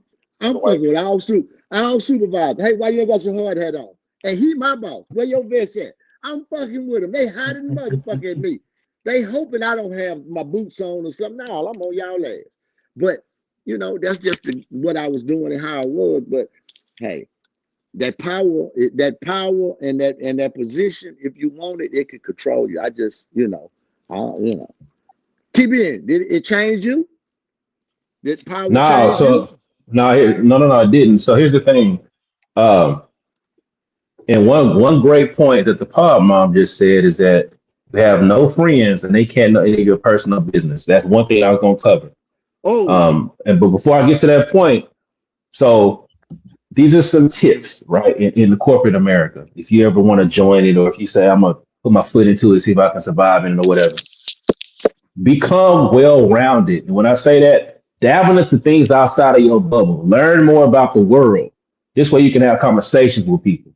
Because what you're gonna find out is everybody doesn't understand the world you may come from. So if you get into a space where nobody understands your world, you find yourself, quote unquote, being fake. You find yourself trying to mold yourself into what they like, because anybody gonna be interested in what you got going on, because you don't know how to talk about it without offending somebody or talk without losing your job. Just learn about what's going on in the world. Talk about different topics. Understand different people. And once you do that, you can start connecting. Like myself, I'm a people person too. And I crack jokes all the time. Like I'm always cracking jokes. And like, Yogi, I sit at my desk, I say every hour and a half, I'm up, I'm walking around. I do the same thing. I can't sit still for a long time either. But I make a habit of that. But when I get up, I'm talking to people. Hey, what's going on, man? I go talk. It's you know how it is. You group with your own people. That's kind of how it works. You find people that you vibe with, and usually it's gonna be black folks. If you black, you kind of get your little huddle. Now talk about things. Then when you talk to other people, you don't have to change who you are, but that don't mean that you got to bring everything that you consider to be bad about you everywhere you go. Because I don't want nobody to think I'm trying to be fake. You ain't got to do all that. Just be a human. You know what I'm saying? So a lot of times people get this perception that you have to. Now, don't get me wrong. There is a mask that you have to wear. You have to wear a mask, but you ain't the only one wearing a mask though. Most people at work wearing a mask because you find the same people sitting at them bars getting towed up. Matter of fact, we do happy hours, right? Man, I see these people at the highest of levels getting towed down. In the office, they don't act like that. So it ain't just black folks that got to put a mask on. People put on masks. I hear some people say, hold on, Rich. I'm gonna park my slab in a second. You start hearing office chatter about who messing with such and such, what they said about this person. It ain't. So a lot of the times, a lot of us think that we the only people that be having secrets, or we the only people that behave a certain way. That's why you gotta expand your bubble and learn how other people operate almost the same as what we do. Our difference is that we speak Ebonics amongst each other. That's the difference. And to me, I keep that between us. That's our language. I don't care nobody else. I don't care that they don't know what certain words mean. That ain't for them to know. That's for us to know. Right. So I keep it like that. But as far as just communicating with people, and just like the Paul mom says, hey, keep people out your personal life. That's all you got to really do. Now we don't need to follow each other on social media. No, you don't need to know where I go hang out on the weekends. That ain't your business. No, we're gonna keep it professional. I'm gonna stay in my lane, stay in your lane. It's really that simple. Now, when you in a certain environment, find ways. If you try to move up, talk to the right people. Hey, what I gotta do to, I'm trying to learn this right here. And yeah, I caught something about technology, whatever you can jump into outside of what you're doing for a living, it's gonna help you along your way. I got more to say, but I'm gonna park my slab, put it in neutral. Go ahead, Rich. Listen, man, I understand that because that job I'm telling you about, that position was given to me by a black man. He was the big boss. But guess what? Around the job, everybody say, he a hoe. That motherfucking Mike ain't shit. I was cool with everybody. And guess what? Mike used to try to, like you say, talk to abundance. He used to try to act, try to reach me like hood, like, yeah, they don't know what's big, he didn't talk to them like that. He would only talk to me like that. I was like, why is he trying to make me think he official? I know he a square hole, but he liked me like that. But it was because what you said, T-Ben. When I went in his office for the first time, he had a bowling trophy. He had pictures bowling. So when he got ready to talk to me, I said, man, what you bowl? He said, you know about bowling? I said, man, what you bowl? And he told me, and that our relationship was right there because I saw he had bowling shit in there. That's just me being a con artist and knowing how to conversate. I saw it. You know what I'm saying? I used to teach that when you go get a job, little program, teach. Hey, when you get in that office and you see what they got, that's how you get your job. You lean into it. So when I leaned into bowling, he always was, he would always say, hey, go bowling with me. I couldn't bowl like him. I just needed him to be, because he the big boss. Because guess what? Right. Now you can't say nothing wrong about me because that's my boy. You know what I'm saying? Now, he couldn't control me. He found that out because they were supposed to give me a raise and the owners came. He said, look, they're going to feed us. They're going to ask us some questions. Mike say, do not say nothing, please. I'm going to use Rich, but that wasn't my name. He said, Rich, don't say nothing, please. I said, okay. We got there. We got the supervisor, the bosses went around, and why in the fuck they say, hey, Rich, how's everything going? Well, it would be doing better if I get that little dollar raise I'm supposed to get. I talked to Mike about it. He said he hadn't talked to y'all. We're in a table eating, barbecue and everything. Fuck it, I put it on the floor. Guess what he said? Well, we gonna get to it. I said, I just want to keep it on your mind.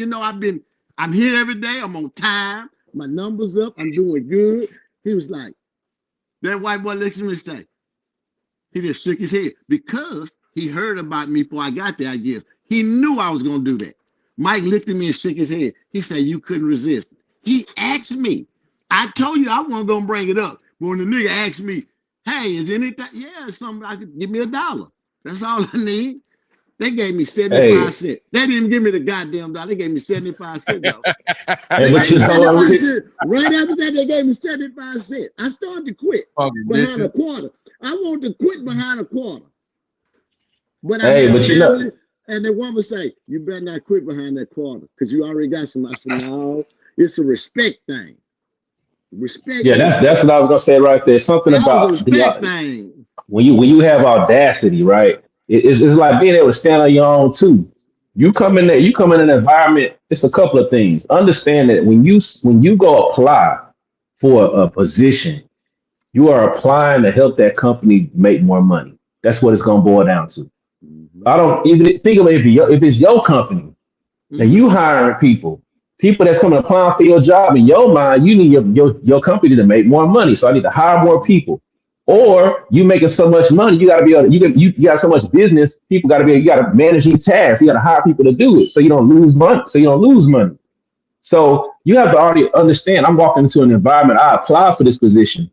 This company needs to make more money. A lot of people be in their feelings. And they don't care about you. They ain't supposed to be caring about you. This is a business. The business need to make some money. Now it's good for the company to do things for you, incentives, and don't treat you like you a slave. I get all that, but at the end of the day, the company has to make money. So your goal and your position is about helping that company to succeed. Once you get that part out the way, all you got to do is whatever task you have, work on your task. Don't take stuff so personal. It's about the business. people get personal because they want to be friends with everybody. Oh man, I want to be cool. So, man, you ain't got to do all that, man. Come do your job. If you just be who you are, you ain't got to try to make friends. You can tell jokes, but on weekends, man, hey, I'm going home. I'll see you on Monday, and leave it at that.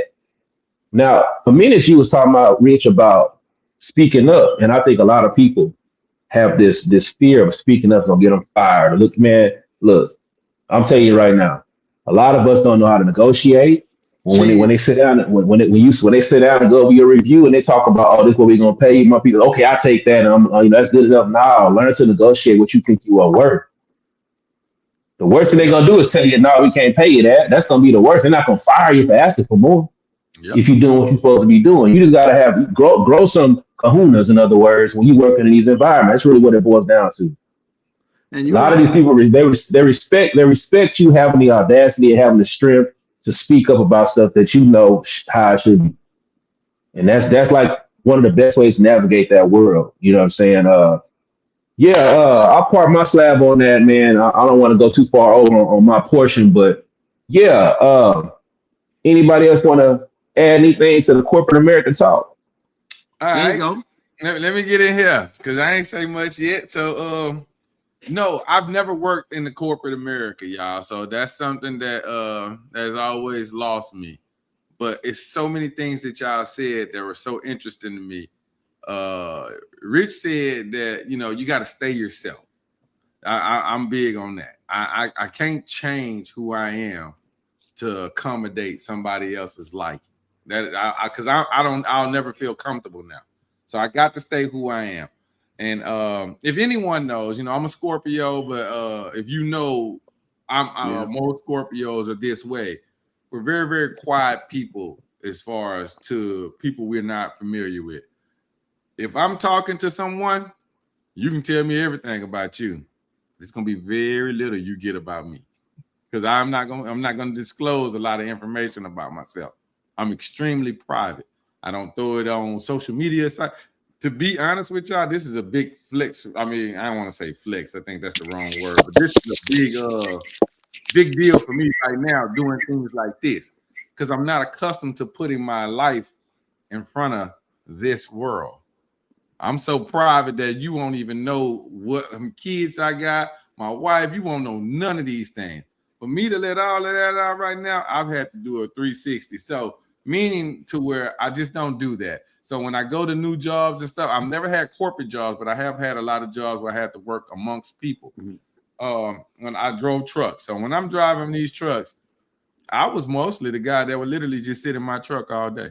When we had areas that you could be to mingle and talk and do all that, I didn't care to talk to them because at that point, we're not friends. Let's just be really transparent and honest here. We're not friends. We work together. It's a difference. I'm not going to ask you to come to my house and we're not going to have, let you come and be with my family because I don't know you like that. I know you from this job and that's where it'll stay. If I determine that maybe it can go further, then yeah, it can go that way. But as far as working in that type of environment, I just feel like being yourself is always going to be the key to your success. What T-Ben said, you know how many people do not know how to negotiate? They don't, and it's what you said, T-Ben. They scared. They scared that if I ask you for a raise, that you're gonna say I'm not worth it and I don't have a job. Are you kidding me? The worst they can tell you is no. So what's the pain in asking? Why not try for it? The best they can tell you is yeah. So, let's weigh these options out here. You can get yeah on one hand, and you can get no on the other. Either way, you got to come back. Whatever day, you got to come back. So why not ask? And then one of my last points is I'm very big on this. So anybody I talk to, I always tell you, don't sell yourself for $1. I understand that anytime you're working in a place, if you let people know that you will, you'll give me this to do that. You'll give me. All right. Well, you just put a label on yourself now, because now I know that you can be bought. I know it's a price tag that'll make you do something that you said you probably wouldn't do, or something that may compromise your integrity or something of that nature. So you have to always have that understanding that a dollar amount shouldn't make you move. I don't care how much it is. You know how people ask you that question of, if I gave you $1 million, you know, would you do this or to that? No, I don't give a damn what you gave me. No, I wouldn't do that. If that questions my integrity or anything else, then no, I'm not doing it. I don't care how much money you offer. I'm content with being what I am now, opposed to being anything better than that, just to make someone else or make me feel not the person I am to gain that. So yeah, that's just my stance on it. I'm never going to compromise my integrity. I'm never going to allow a dollar amount to define who I am, what I'm worth, or anything like that. And I'm always going to stay myself. I cannot change. I do not know how. I don't know how. One point I wanted to say that made me think. And my wife posted something similar to what I'm about to say, where I got the idea from, but it makes so much sense, is that in like the corporate world, we have to put on a mask, right? Mm-hmm. And you in a sense have to have that mask on, because that's like your that's what get you moving around and get you where you need to go. But see, on the streets, it's not a mask; it's a reputation. Mm-hmm. So in both worlds, you have something that you're gonna have to compromise with to say, "Oh man," because look, everybody that I know from the streets, whatever they doing, when they go home and you talking to them and you just chopping it up, they're not that same person when they outside talking to everybody else. Mm-hmm. It's a certain level that you gotta maintain to make sure that you can be successful. That's the word I look for, to be successful. So I'm not calling it fake. It's not being fake. It's like, hey, in this environment, this is how I have to move in this environment. I'm among different people, different personalities. People are trying to accomplish different things. There's different goals.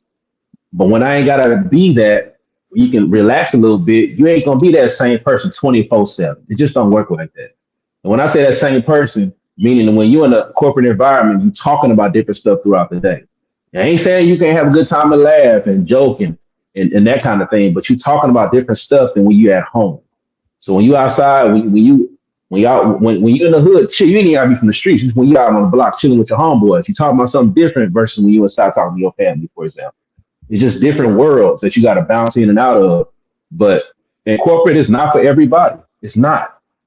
Everybody they can't have that type of way to make money. It's a way of making money. It don't work for everybody. But those who do want to or are in this world and kind of figure out how to navigate without feeling like I'm losing myself, like I say, some tips that I say is just expand your brain a little bit, learn about more things to talk about, to be able to hold discussions and learn to get to know people better. Come outside your bubble and also know your worth. And Rich, I'm not Rich, but according to your point, take it serious. And so if when it comes time to get a raise, you want to ask for one, hey man, have your stuff down. Hey, I did this, that, and the other. I'd have helped this out. I did this. Yes. I made this accomplished. I built this report. So this is, useful for this position. Be serious about it. You ain't just gonna give you more money because you asked for it. Have a reason why, because it has to make sense to the company. Oh.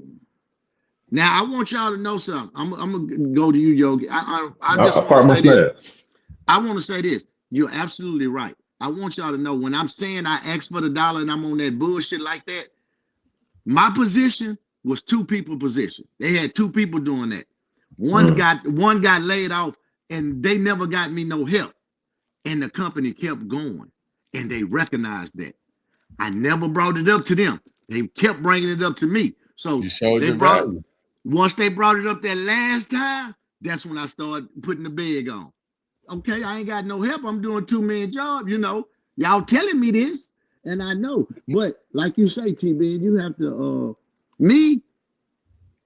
I talk to everybody.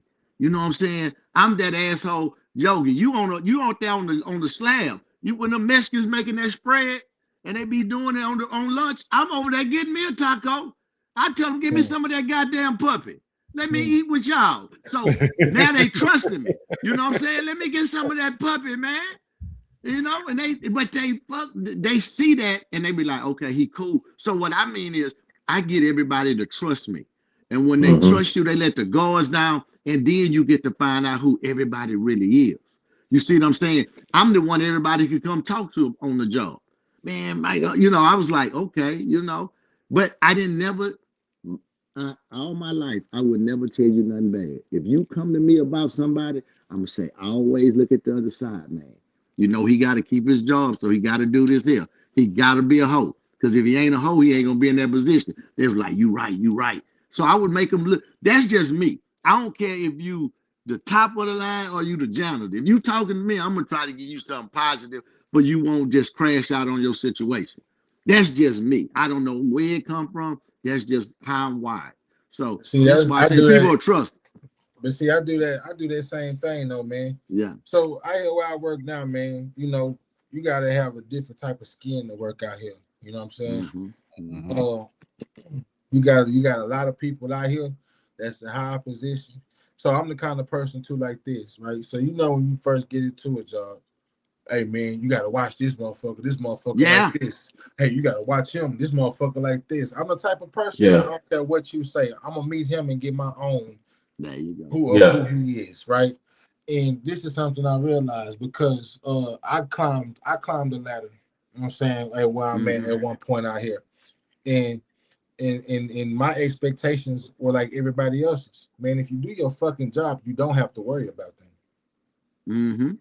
Oh man, no man, he came over here, man. He tripping, man. Ain't cause I ain't have this on, I ain't have my PPE on. Nigga, put your PPE on. He won't say nothing to you. It's fucking simple. It's not rocket science. See how it's rules everywhere you at? It's always rules no matter where you're working. Yeah, man. Man, I've had situations. Where I fucked up and I didn't got caught. You know what I'm saying? And the big wig came to me and like, hey man, I'm looking out for you. See, I have a superpower, bro. I tend to get along with people. You know what I'm saying? I ain't got no problem with I tell anybody that I'll get along with anybody. But you only got one time to do some hoe shit. You know what I'm saying? That's just me. You feel me? But because it's superpower, it's granted me some grace, right? So I had situations, man. I didn't got caught fucking up, and the supervisor came and, hey man, I can't look out for you no more. You gotta be on your note. All right, cool, I understand that, man. We see, nah, man, I fucked up. I should have had that way it was supposed to be. That was my fault. Yeah, I got you. You won't have to worry about me no motherfucking more. And ever since them moments, they ain't have to worry about me no motherfucking more. See, but people don't understand that, man. Like, man, you go into these places, man. People got expectations. Supervisors, they got expectations because if you don't meet their expectations, they don't come to you. They come to him. Hey, man, why is your employee doing this? Why is this guy under you doing this? Did we tell you to tell him to do this? You know what I'm saying? And then that's risking their job. I don't know about nobody else. Y'all ain't paying my bills. So I'm gonna handle my business and do my job. But you know what? Go ahead. Nah, you good, Rich. That's my slab. Just at the car wash. No, I was just saying, my dumb ass always go find the racist white boys wherever I worked at, and that's who I'm hanging with. I don't know why. I love to hang with racist white boys. I don't know what it is. I have a fascination to hang with racist white boys. I like to see how far they're gonna go. I like to see how they respond. Yes. When you approach them, just like not even on no rah-rah, just like, hey, what's going on, man? How you doing? I want to see how they I want to see if it's real or not. Or so I really want to see if it's real. That's what I really want to see. Is it real or is this a facade? Like if I approach, hey, what's going on? How you doing all right? Look in your eye, I'm talking to you. If I get that sense where you kind of looking around to see who else looking, you ain't real. It ain't real. But if you the same way all the time, okay, I hear where you coming from. All right, cool. We'll play it by ear. You know what I'm saying? I deal with you accordingly. But I hear what you're saying. I'm the same way. I like to test the waters. I'm right there with them. And guess what? They love to depend on me. Hey, go get rich. Because I just make myself available to them. You know what I'm trying to say? To where I make myself useful. See, because if you're not useful, you're useless. So anywhere I be, I try not to be useless. I try to be useless. You know what I'm saying? I try to be a help, like you say, because they want their company to move forward. And like you said, Yogi, you can start as a grunt and work your way all the way in the office because you know the whole system from the ground up. You know what I'm saying? That makes you a better supervisor or leader. And that's what way more valuable. That's why I used to tell them when they go hire them dudes out of college to come in there, they don't know a goddamn thing. And you telling these niggas been here 20 years some shit that they know better, you're gonna get pushback. You know what I'm saying? But the boss like, well, he don't know shit, man. I experienced that firsthand, bro. I know you do. I know it. I know that's the corporate firsthand. world. That's the corporate world. You know what I'm saying? I So experienced that shit you first got fucking hand, boy. it'll grow you up and it'll make you know what you can and what you can, or what you are or who you are not. You know what I'm trying to say? Yeah. And I don't approach it with color at first. I approach it being a man. Don't disrespect me as a man. I'm gonna shake your hand. I'm gonna look you in your eyes. I ain't gonna play with you. I ain't gonna play with you at first. I'm a man. Once we get that established, we can go. We can let the guards down and do whatever. You know what I'm trying to say? So that's the thing. I established the man in me first, and they recognize it. You know, I'm not a kid. I'm not a little boy. I'm not here to play with you. I'm not here to do none of that. I'm here to do my job. And if you know, that's it. That's it. You know what I'm trying to say? So, you know, hey, I part my slab. It's just what it is, you know, corporate world. Hopefully we don't have to do that. Hopefully we can make some millions and not keep it to ourselves and don't pay taxes, and we can spread it amongst ourselves, and we ain't got to act like, you know, I'm shooting slut. I'm gonna quit being silly. But I'm about to say, you know, I know, I'm just saying, you know, hopefully we can free them and we can act and we can teach people how to work for us, you know, when they get in our corporate world. You know, you see it. There it is. See what I'm saying? And I see it. Right there. You understand me? I'm trying. I want. Yes, sir. Yes, sir. TB, keep going. What you got? Are you through? Yeah, that's it for me, man. Yeah, that's it on mine, man. I'm back in the garage. Okay. Well, listen. All right, Rich, what you looking Quality. like, man? You Quality. Yes, sir. Listen. This is, you know, this is my part of the show. Yogi, you know what it is. Listen, this guy right here that we finna give nigga. So slow down, my boy. So hey, I'm not gonna shoot the video yet. I'm not gonna We do the video need yet. them to know who you are, Rich. Hold on. Stop. But before we do that,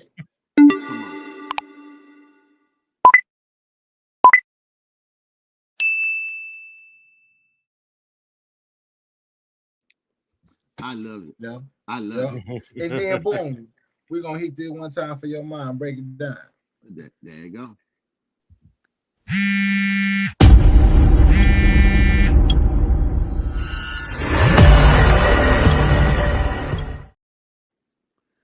Damn, he look good. What's his name? Boy, he look player. I don't know who that nigga is right there, but he look player. Him right there. Hey, y'all, listen. I'm tripping. I'm gonna get a text in a little bit. You supposed to have a new.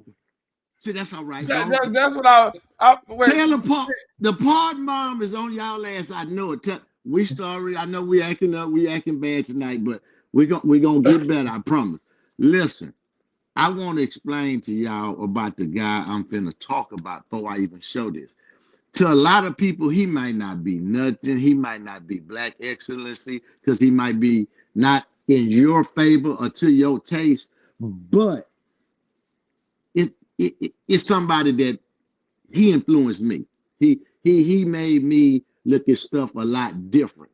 So that's why I want to give him the Black Excellence card for, you know, and people might not know him like that. And I think everybody needs to run across it. Yogi, you'll run that video for me so you can see what I'm talking about, man? Yes, sir. Okay. 50,000 of our men died. They're fighting for your right to free speech here now. I don't understand why you come out with such hatred. Phil, excuse me, Phil.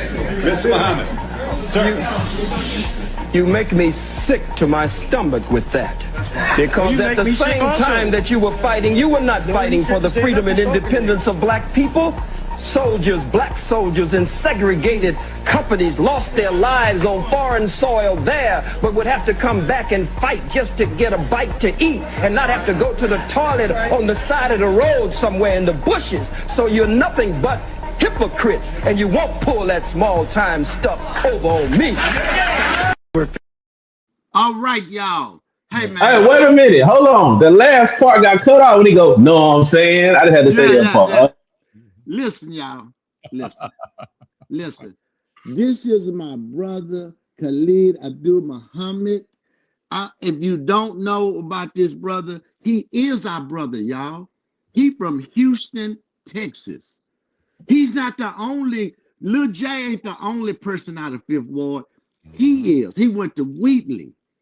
He is from Houston. Let me give you a little something. He was born January 12th, 1948. He passed away February 17th, 2001. He's a Black American Muslim, Black supremacist activist, a prominent figure in the Nation of Islam. He later became the new Black Panther Party leader when he was ousted by the Nation of Islam. Farrakhan, he was a study under him. He began, when he was removed from the Nation of Islam as a chairman, that's when he went and joined the Black National Black Panther Party. I am so fucking tired. And his real name was Harold Moore Jr., raised by his auntie Karen Moore in Houston, Texas. He attended Bruce Elementary, E.O. Smith Middle School, and went to Phyllis Wheatley High School, which is in Fifth Ward. After graduating, he went to Dillard University in Louisiana, where he was known as Harold V. He pursued a degree in theological studies, but he did not graduate at that time. He excuse me, he met a minister and from a Methodist church. Listen, his story is crazy how he got to where he was. And this was in 67, who invited him, and he became a member of the Omega Phi Psi fraternity. Later, he transferred to Pepperdine University, where he did earn his bachelor degree.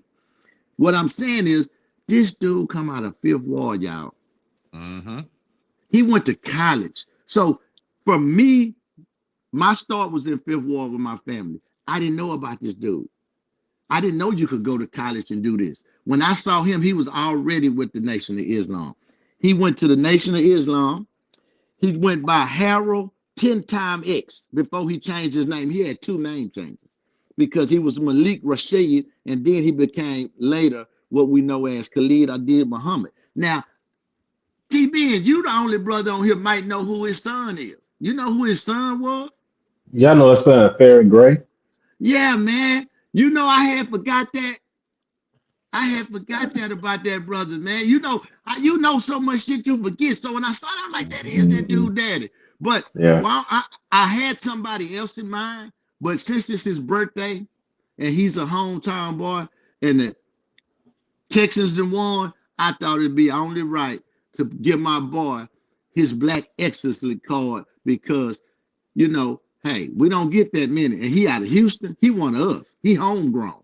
You know what I'm saying? He might not be your cup of tea, you understand? But he's somebody goddamn straight shot of Hennessy somewhere. You understand what I'm saying? So if you didn't understand what he was saying or you didn't line up with his values, hey, that you know, I'm not pushing that. I'm just saying he did. For him to come from Fifth Ward and achieve what he did, and then his son to do what he doing, I think that was a pretty good thing. So I just want to tell my man happy birthday. I know he's not here, but you know, he left an impression on my life. So, you know, that's who I want to give my flowers. I mean, not my flowers. I want to give my Black excellence to. So with that being said, anybody, yeah, happy birthday to my brother. Say, fellas, I got a question for my married men. Since you know, we almost at the end. Everybody who married, I want to ask you this question. When you pass away and your mate pass away, when you go wherever you going, are you still gonna be married? Is that still your wife? I'm asking this not out of silliness because I saw an Indian in the Indian marriage ceremony. They tell you that your wife is your wife in this life and the afterlife. So if she died and you die, that's still your wife. And I was like, damn.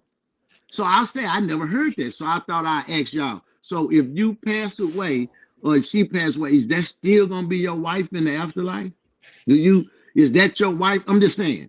Do it change or what? I never thought of that. I just heard the Indian say that. He said that's your wife forever, in the afterlife or whatever. I was like, whoa. Hold on. I want to say this before we go to that question, because I just want to let people know that Brother Khalid Muhammad was the real deal. He walked around with a Bible that had a pistol inside of it. I just wanted to say that.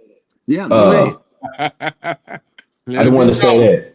And the internet, and you got, and also I hated that video cut off the last, because the last part was ice on the cake.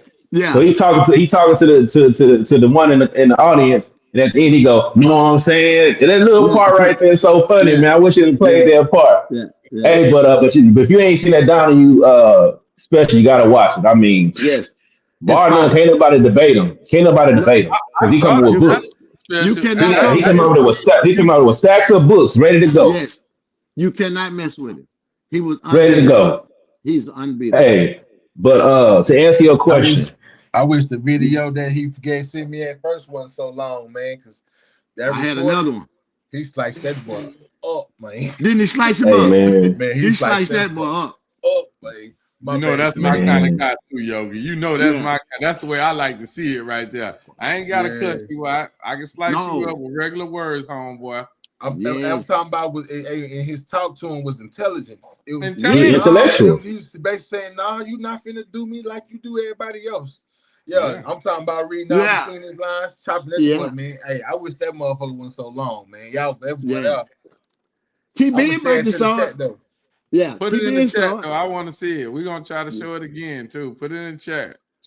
Yeah, we've been. Hey, I'm throwing on one of my segments, god dog. I got to see it. So now you married dudes. Y'all gonna keep y'all wife when y'all pass away, or when you pass away it's over? No, it ain't over. Not from speaking. No, it ain't over. No, that's a commitment forever, man. Okay. Even in the afterlife. I mean, that's a hype. Look, I don't know what happens in the afterlife. I don't know. Okay. But I know as far as me thinking right now, they going forever. Why not? That's a kindred spirit for me. Yeah, I'm just asking. Yeah, that's soul tie. That's forever. Okay. Yeah, that's forever. Quality, answer this hey, answer it right, because I think you got ears and comments. So be careful how you answer this. Please just answer it. Thanks. Okay, here we go. My wife is just down here just a second ago too. She walked upstairs just a second ago. Okay. Let me tell you something, Rich.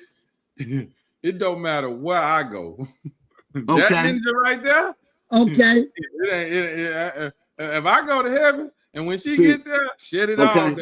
Everybody get the hell on. This one here ain't done nothing. When we go places, it is known. She makes it known.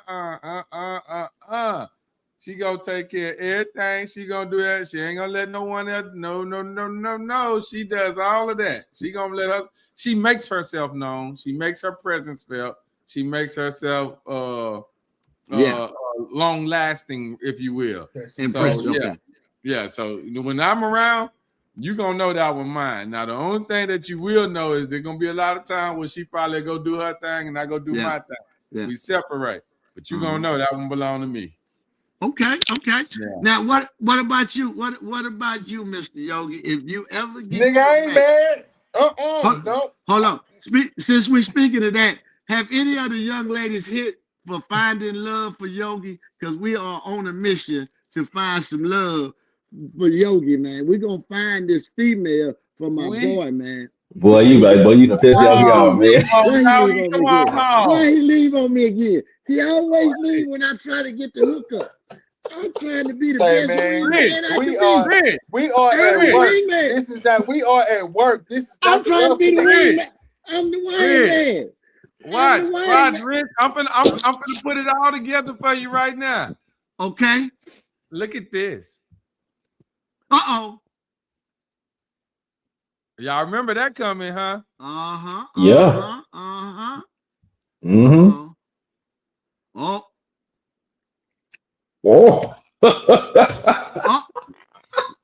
Hey, my nigga.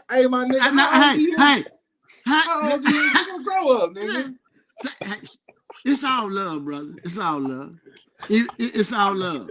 It's all love. It's just love. It's so much love in the air. You know, Valentine's coming up. I don't think no man should be alone on Valentine. You know what I'm saying? You know, I'm just saying. Valentine is coming up. I don't think we ever find anything, Rich. I think you found him. I knew it. I knew it. It's big boy season. I already knew. I've been eating a little extra food to gain some weight right now. But come on, Yogi. We like it better when we get the smiles, man. Come on, Yogi. It was kind of funny, man. Come on, man. See, he on your neck. He on your head, Quality. Hey, bro, I'm not tripping, bro. I'm chilling. Oh, hey, man. Now, since we talking about the afterlife, y'all, when Yogi get home, he gonna whoop my ass. So I'm I already know it. I already know it. I'm gonna need help. So y'all better come and help me, man. Big old ass nigga. I'm gonna have some peyote for him. He gonna calm down. Hey, listen. Yogi is a non-violent person, man. I like it. I like it. I be chilling, man. I be chilling. I want to believe that, Yogi, but I just know if we go to the club, I'm gonna be safe in a motherfucker. If they get out loud, I already know we good at this bitch. We finna clear this bitch out. No. You know what I'm saying? Cause we don't do. No. Hey man, look, man. No. Oh God. No. That means we don't believe you, Yogi. We don't believe none of that shit. See. I gotta get. Hey, you know what I'm gonna get? I gotta get that little black guy to go. Shit, I need that little dude. That's what I need right there, man. He gonna go. Shit, I like that. Hey, I got another weird question. Do animals go to heaven or hell? Do dogs go to heaven or hell? They say our dogs go to heaven, huh?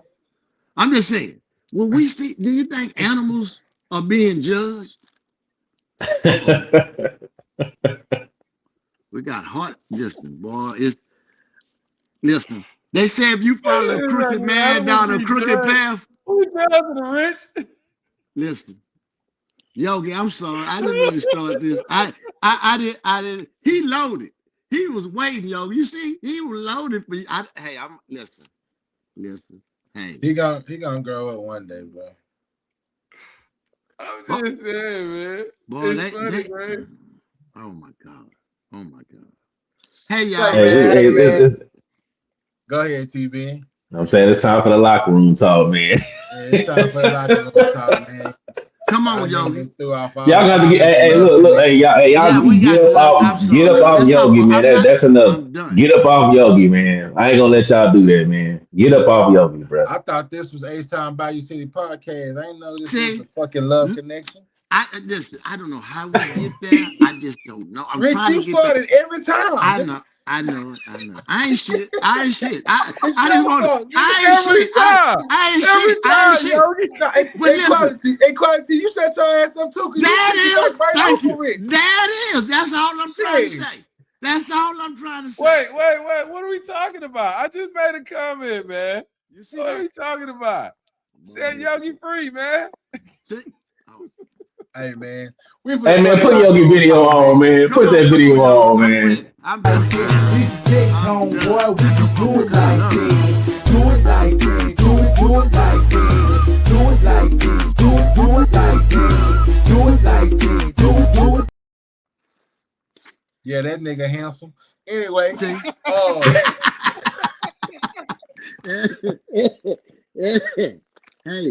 Hey, we're a lovely cast. We're a nice group of guys to look at. When a woman come on here, she ain't gonna be mad. You know what I'm saying? You ain't got all that light skin shit over here. You know this. Hold up, baby. I'm sorry. God damn it. Quit, Rich. Okay. Quit. Okay. Man, look. All right, man. So we touched on the subject in the lifestyle talk. You know what I'm saying? If mine would have came after his, it would have been a perfect segue to the video that I got, man. So I was trolling down social lane, you know what I'm saying, social road, and I came across a video. I seen it before, but I feel like this was a good time to talk about this video, man. Okay. So I'm gonna let it roll. All right. Calm down.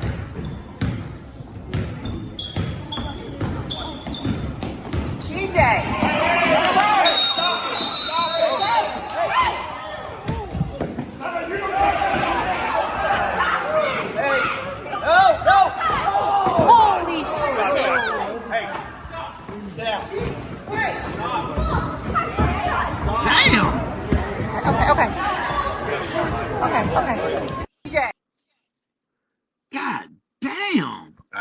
So for y'all didn't see what happened because everything moved too fast.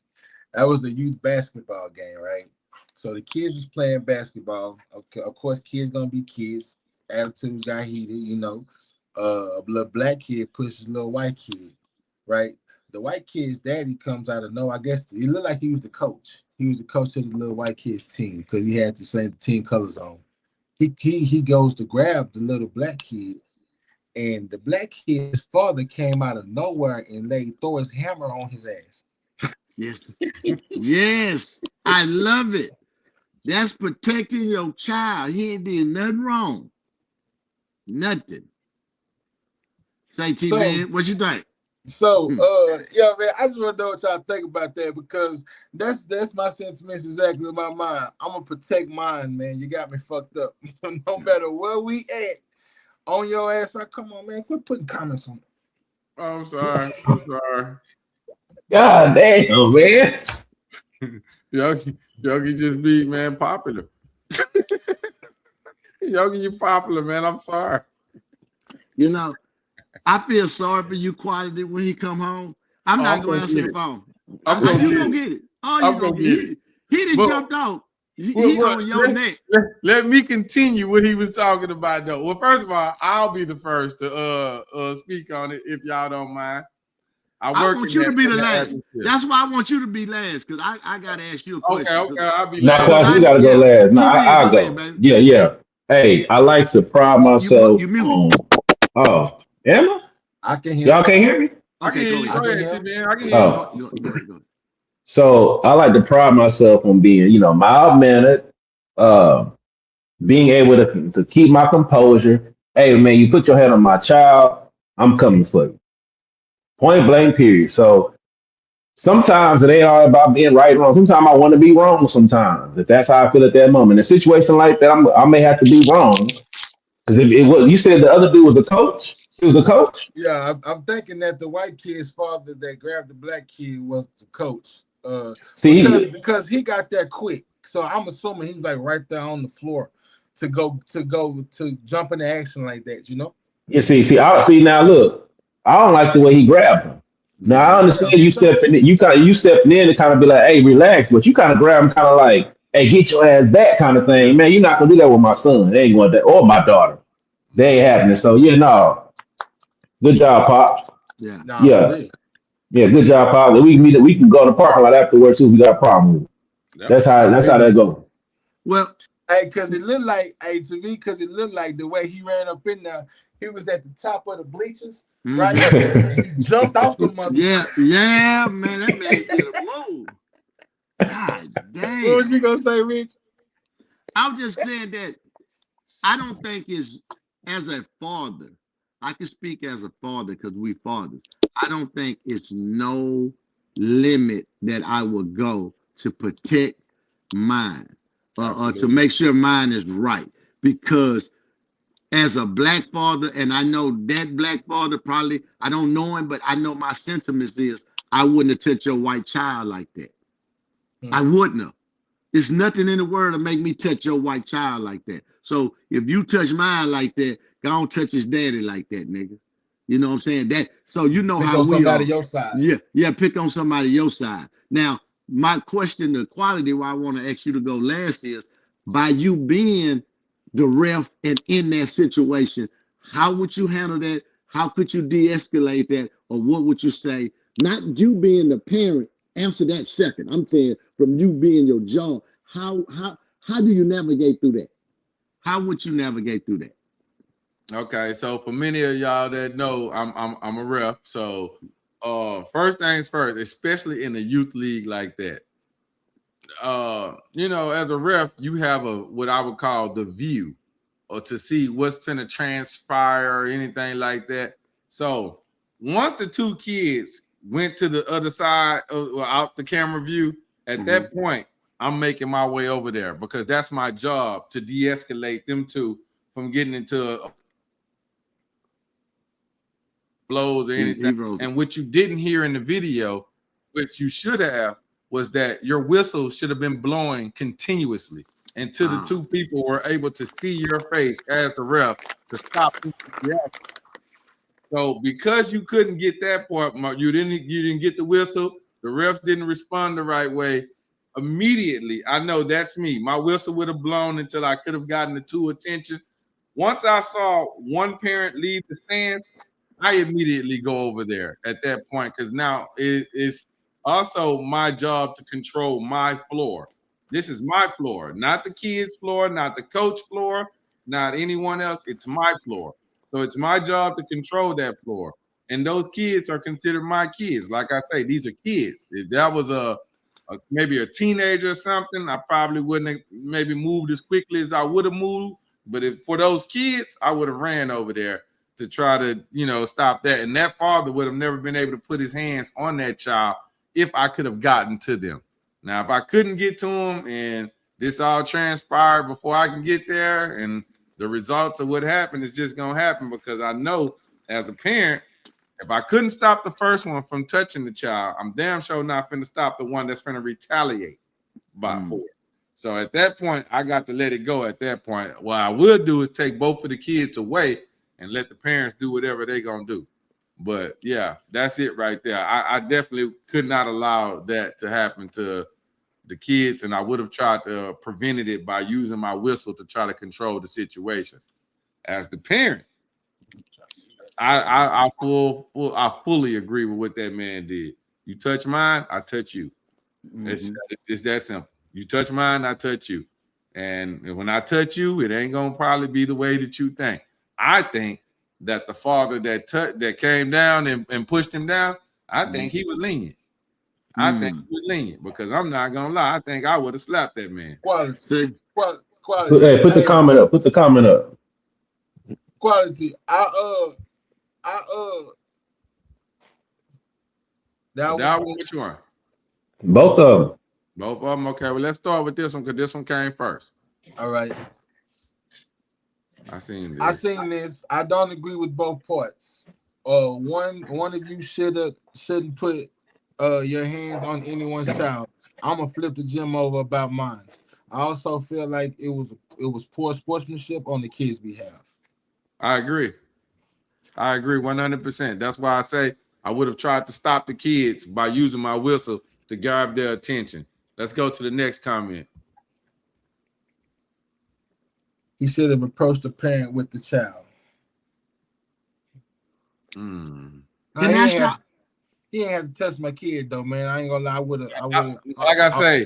I would have took him to Golden Corral. I would have gave him a buffet of these hands, man. I ain't gonna lie. But see, that's the part that I'm trying to get you to see. See, in that particular situation, once the first parent came down and the child was touched, at that point, there's nothing you can do to stop the next parent coming to touch him. There's nothing you can do. Just like the young lady said, she would have turned the gym over. Okay, well, more than likely, that's what you coming to do. And I'm not finna get in the way of that tornado. I'm damn sure not. I'm finna let you turn that bitch over then. That's exactly what we're gonna do. But what I will do for the safety of the kids, I'm going to grab the kids and bring them away from that particular situation because that is my job. My job as the ref is to control the floor and the 10 participants that I can. I can't do everything, but try to control that and keep them out of the harm's way and allow the parents to be the parents. That's all I can do. I can't tell them not how to parent. I could just protect those kids. Can I be the devil advocate and ask this question?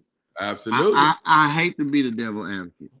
Now, seeing that father ran and tackled, seeing that her child pushed that other child, do you think it started at home? Do you think he got that behavior from his daddy? See, because me on the flip side, me being who I am, depending on how that kind of went down, if my son would have pushed him, I'd say, hey, I didn't teach you that shit, man. Coach, put that nigga ass on the bench because that ain't what I want you to represent me as, just because you lose or something go. I don't want that to be the reaction. You know what I'm trying to say? Now, if he did something to you, defend yourself. But just the bohogging, I hate to say the white boy, I'm just saying that's a gray area. You see what I'm trying to say? No, you're That's a right. No, gray area. it's a good point. That's a good point you're bringing up. That's a good point.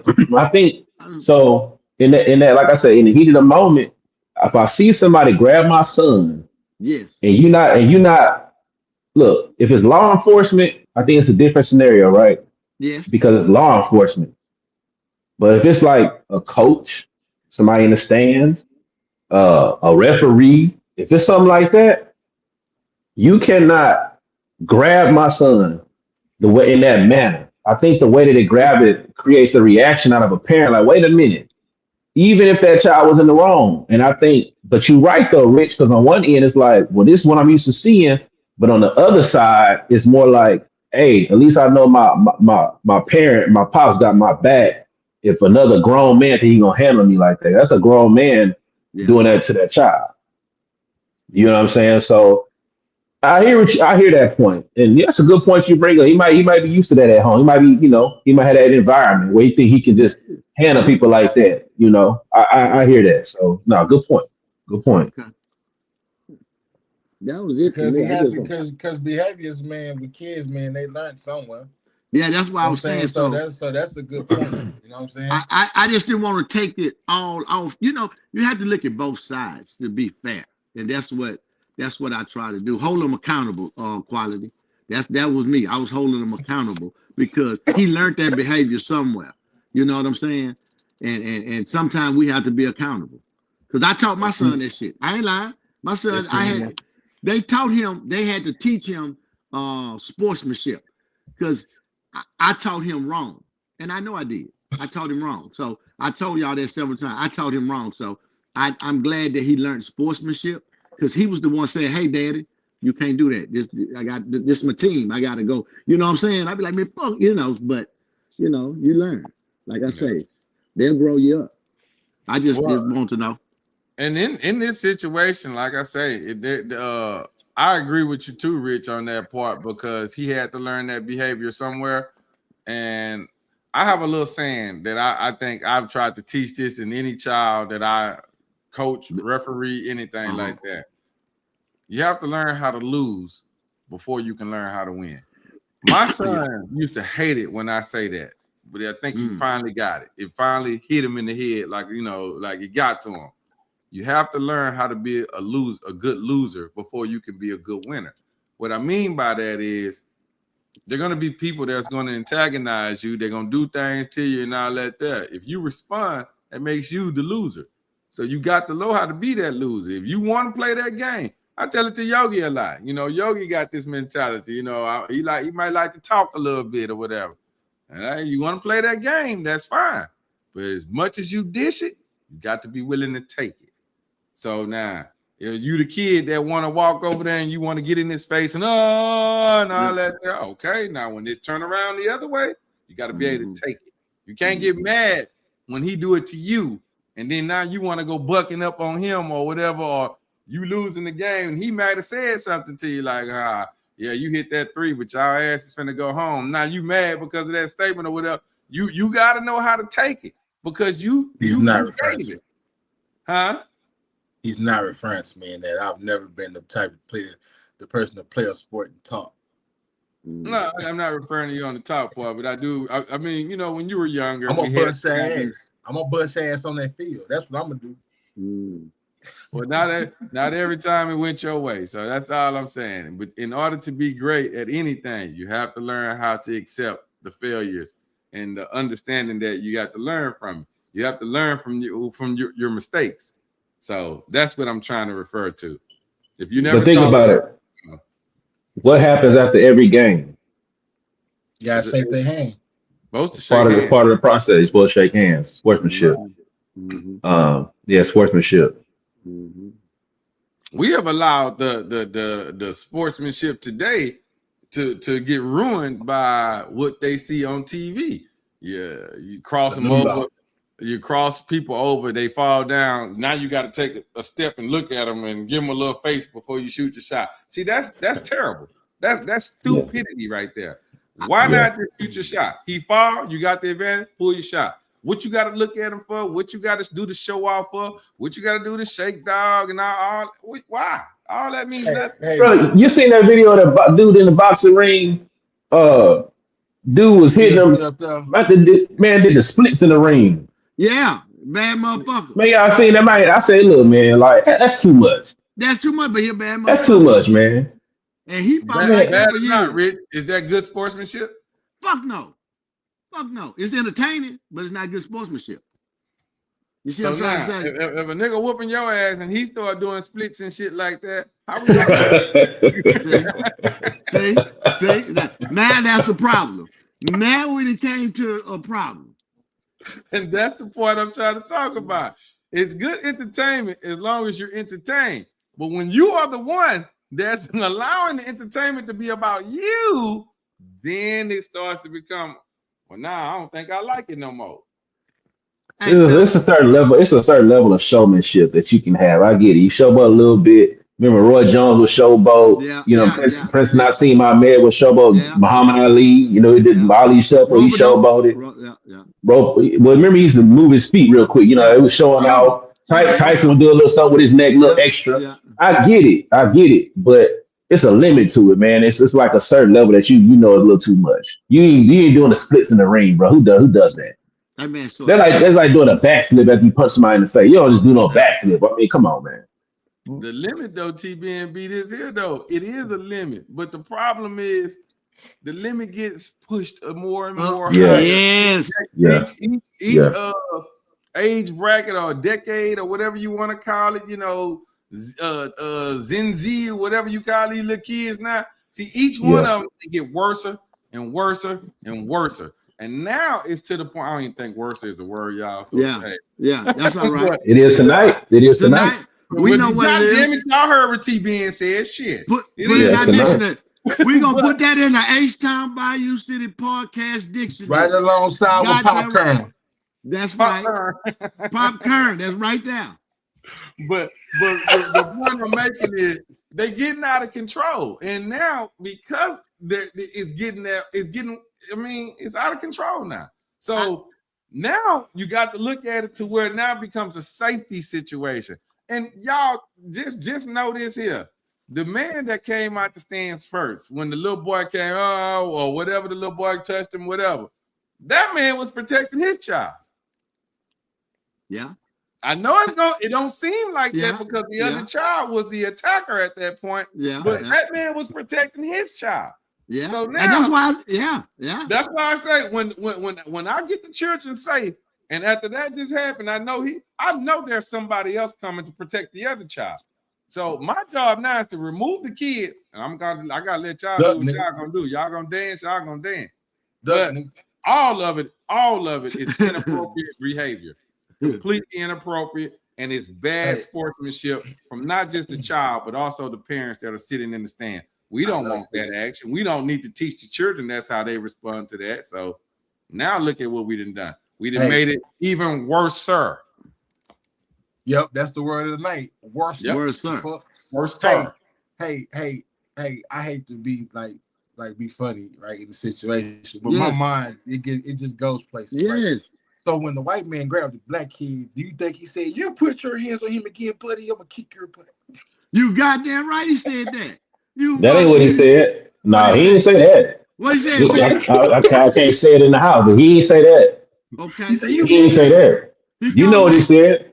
Say, nigga. You goddamn right. No, he said it with a grunt. He grunted what he wanted to say. Yeah. He let it be known. You keep your hands off my child, buddy. Can we say? That's a nice version, Yogi. Can we put a pin in this? Can we put a pin in this for our next part? Because I want to ask a question about.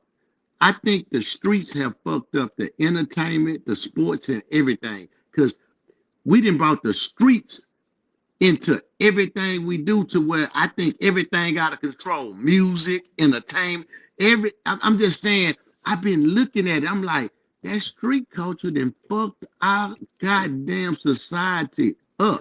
I remember we said you want to be cool, but what I'm saying, I think about Ja Morant playing with the guns and all. I'm just saying, at one point of time, when I grew up, selling dope was whack. Remember, It was self-destruction. You're headed for. Yeah. We was all on that. When did it We turn? had that. Crack is whack. Crack is whack. When Hey, did y'all the remember the dad program? when did the streets become in the music? It took R&B away. The streets didn't rap because we don't have no real rappers. We got street niggas wanting to be rappers.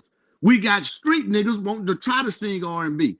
You sing R&B with love, not cuss words. I want to fucking do. No, you court a woman. So I'm just saying, I want to talk about that in the next one. I just want to put a pin because I think streets then bleed it over and they run everything. So we're gonna have to do a big reset and let talent and all that come back to the forefront. It's a bigger conversation. I'm just putting a pin. I got a question. It's a piggyback off yours. Do you think the streets is dead because it's flooded into them industries? Yes, it's then killed everything because that's what on the internet. The internet killed the street. You have. Yeah, that's that. Well, I say it ain't kill the street. I ain't saying it's killed. It's still street activity, but it did. It's a different environment. Yes, it's a different environment. But is it really street activity, or is it just a bunch of niggas out here killing each other? Well, what's the difference? What's the difference? They're not street dudes, but they're acting like street dudes. So that makes them the streets dudes. Because you got to realize, I heard a guy say this, and it was very pregnant. That's what made me think of it. He said before Jeezy, the street dudes back to talent. Don't call me that. After Jeezy, who was really a dope man, he brought the streets in. And after that, everybody came. They were street dudes. That's why you got so much fighting and shit, because them really street dudes. When it was real rappers and entertainers, it was about our talent. I could out-rap you. I could come up with this. Now, you say something about me, we ain't even rapping no more. Nigga, I'm finna shoot you. That's street shit. So, I'm saying... we had a conversation. That's another conversation. That's another conversation. Because the way that happened, I'm just saying, by the little dude and the father, I'm just saying, we didn't got so far to where it's dangerous. We'll bring it up another time. I just want to stick a pin in it. That's what it is, because we gotta y'all, I want y'all to know now, we started late tonight, so naturally, it's almost 12 o'clock, and I know some of us got to get up and get in and do something. Let's go. I believe this is a safe place to end this tonight, and then we will pick it up next Tuesday. But y'all already know, please welcome. There are all kind of little short series that we have derived from this particular show. So there you go. You got all kind of stuff that we do. Friday, don't miss it. Yogi and Rich, the kickback. If you want to have shit, shits and giggles and fun and drink and have something, hey, Friday we will be having the kickback. Don't drink too much water. And Rich, everybody. Don't drink too much water. You might piss on yourself. Already, baby. Ain't nothing we doing on that series. It's the wine dine of the week. I know we have a stressful week, so come party with us, laugh and have fun. It's a hot hour, 30 minutes, however long it is. We just kicking back, just getting the week off of us, starting the weekend. So we got that. Okay, quality. Back and it derives from the show that we use, fresh out the shop. So from fresh out the shop to the kickback, it all go together. They all is one. And don't forget text and talk. Don't forget text and talk. We're quality. Every Texan game. What is called Victory Talk. I was just about to say, Rich finna let you know, it's Victory Talk if we win, but if we don't win, it's Texan Talk. But here lately, it's been Victory Talk, and we haven't even had a Texan Talk. So that just shows you what we've been doing here lately. But I would like to let everybody tell everybody that joined us tonight, thank y'all so much. We enjoyed y'all. We can't wait to come back next week just so we can talk to y'all again. You guys don't recognize this, man. These comments light us up, and we love communicating with y'all. So thank you. And we started a new show, apparently, with Rich and Quality, called For the Love of Yogi. Hey, here he is. Okay, I on my line, man. I started that time, TBN. Y'all see that? I just started. It was him doing it on his own. Okay, so I'm trying to let it go. Hey, all right. So here we go. Shut up, Nick. Once again, H-Town Bayou City Podcast, man. We here for you all, and we gonna stay here now. We here and we rolling. Thank y'all again. Good night. We got a show coming called TB in Neighborhood. Hey, he gonna take y'all through the hood. Y'all get ready for it. He gonna give you. Goddamn, TB, you got put in the show and you don't even know it. Yeah, I'm helping him out. No contract. All he had to do was get a 30-minute talk while he. Hey, I might be walking and talking with TB. Yeah, you never know. Yeah, that's what I'm talking about. You never know. That's what I'm talking about. You don't even recognize how much knowledge you giving us. Yes, we need that 30 minutes. We need that 30, 45 minutes with you walking and talking. Hey, we need that. That's a good addition. We need that. You know what I'm saying? Hey, you to the world. We out, baby. Love.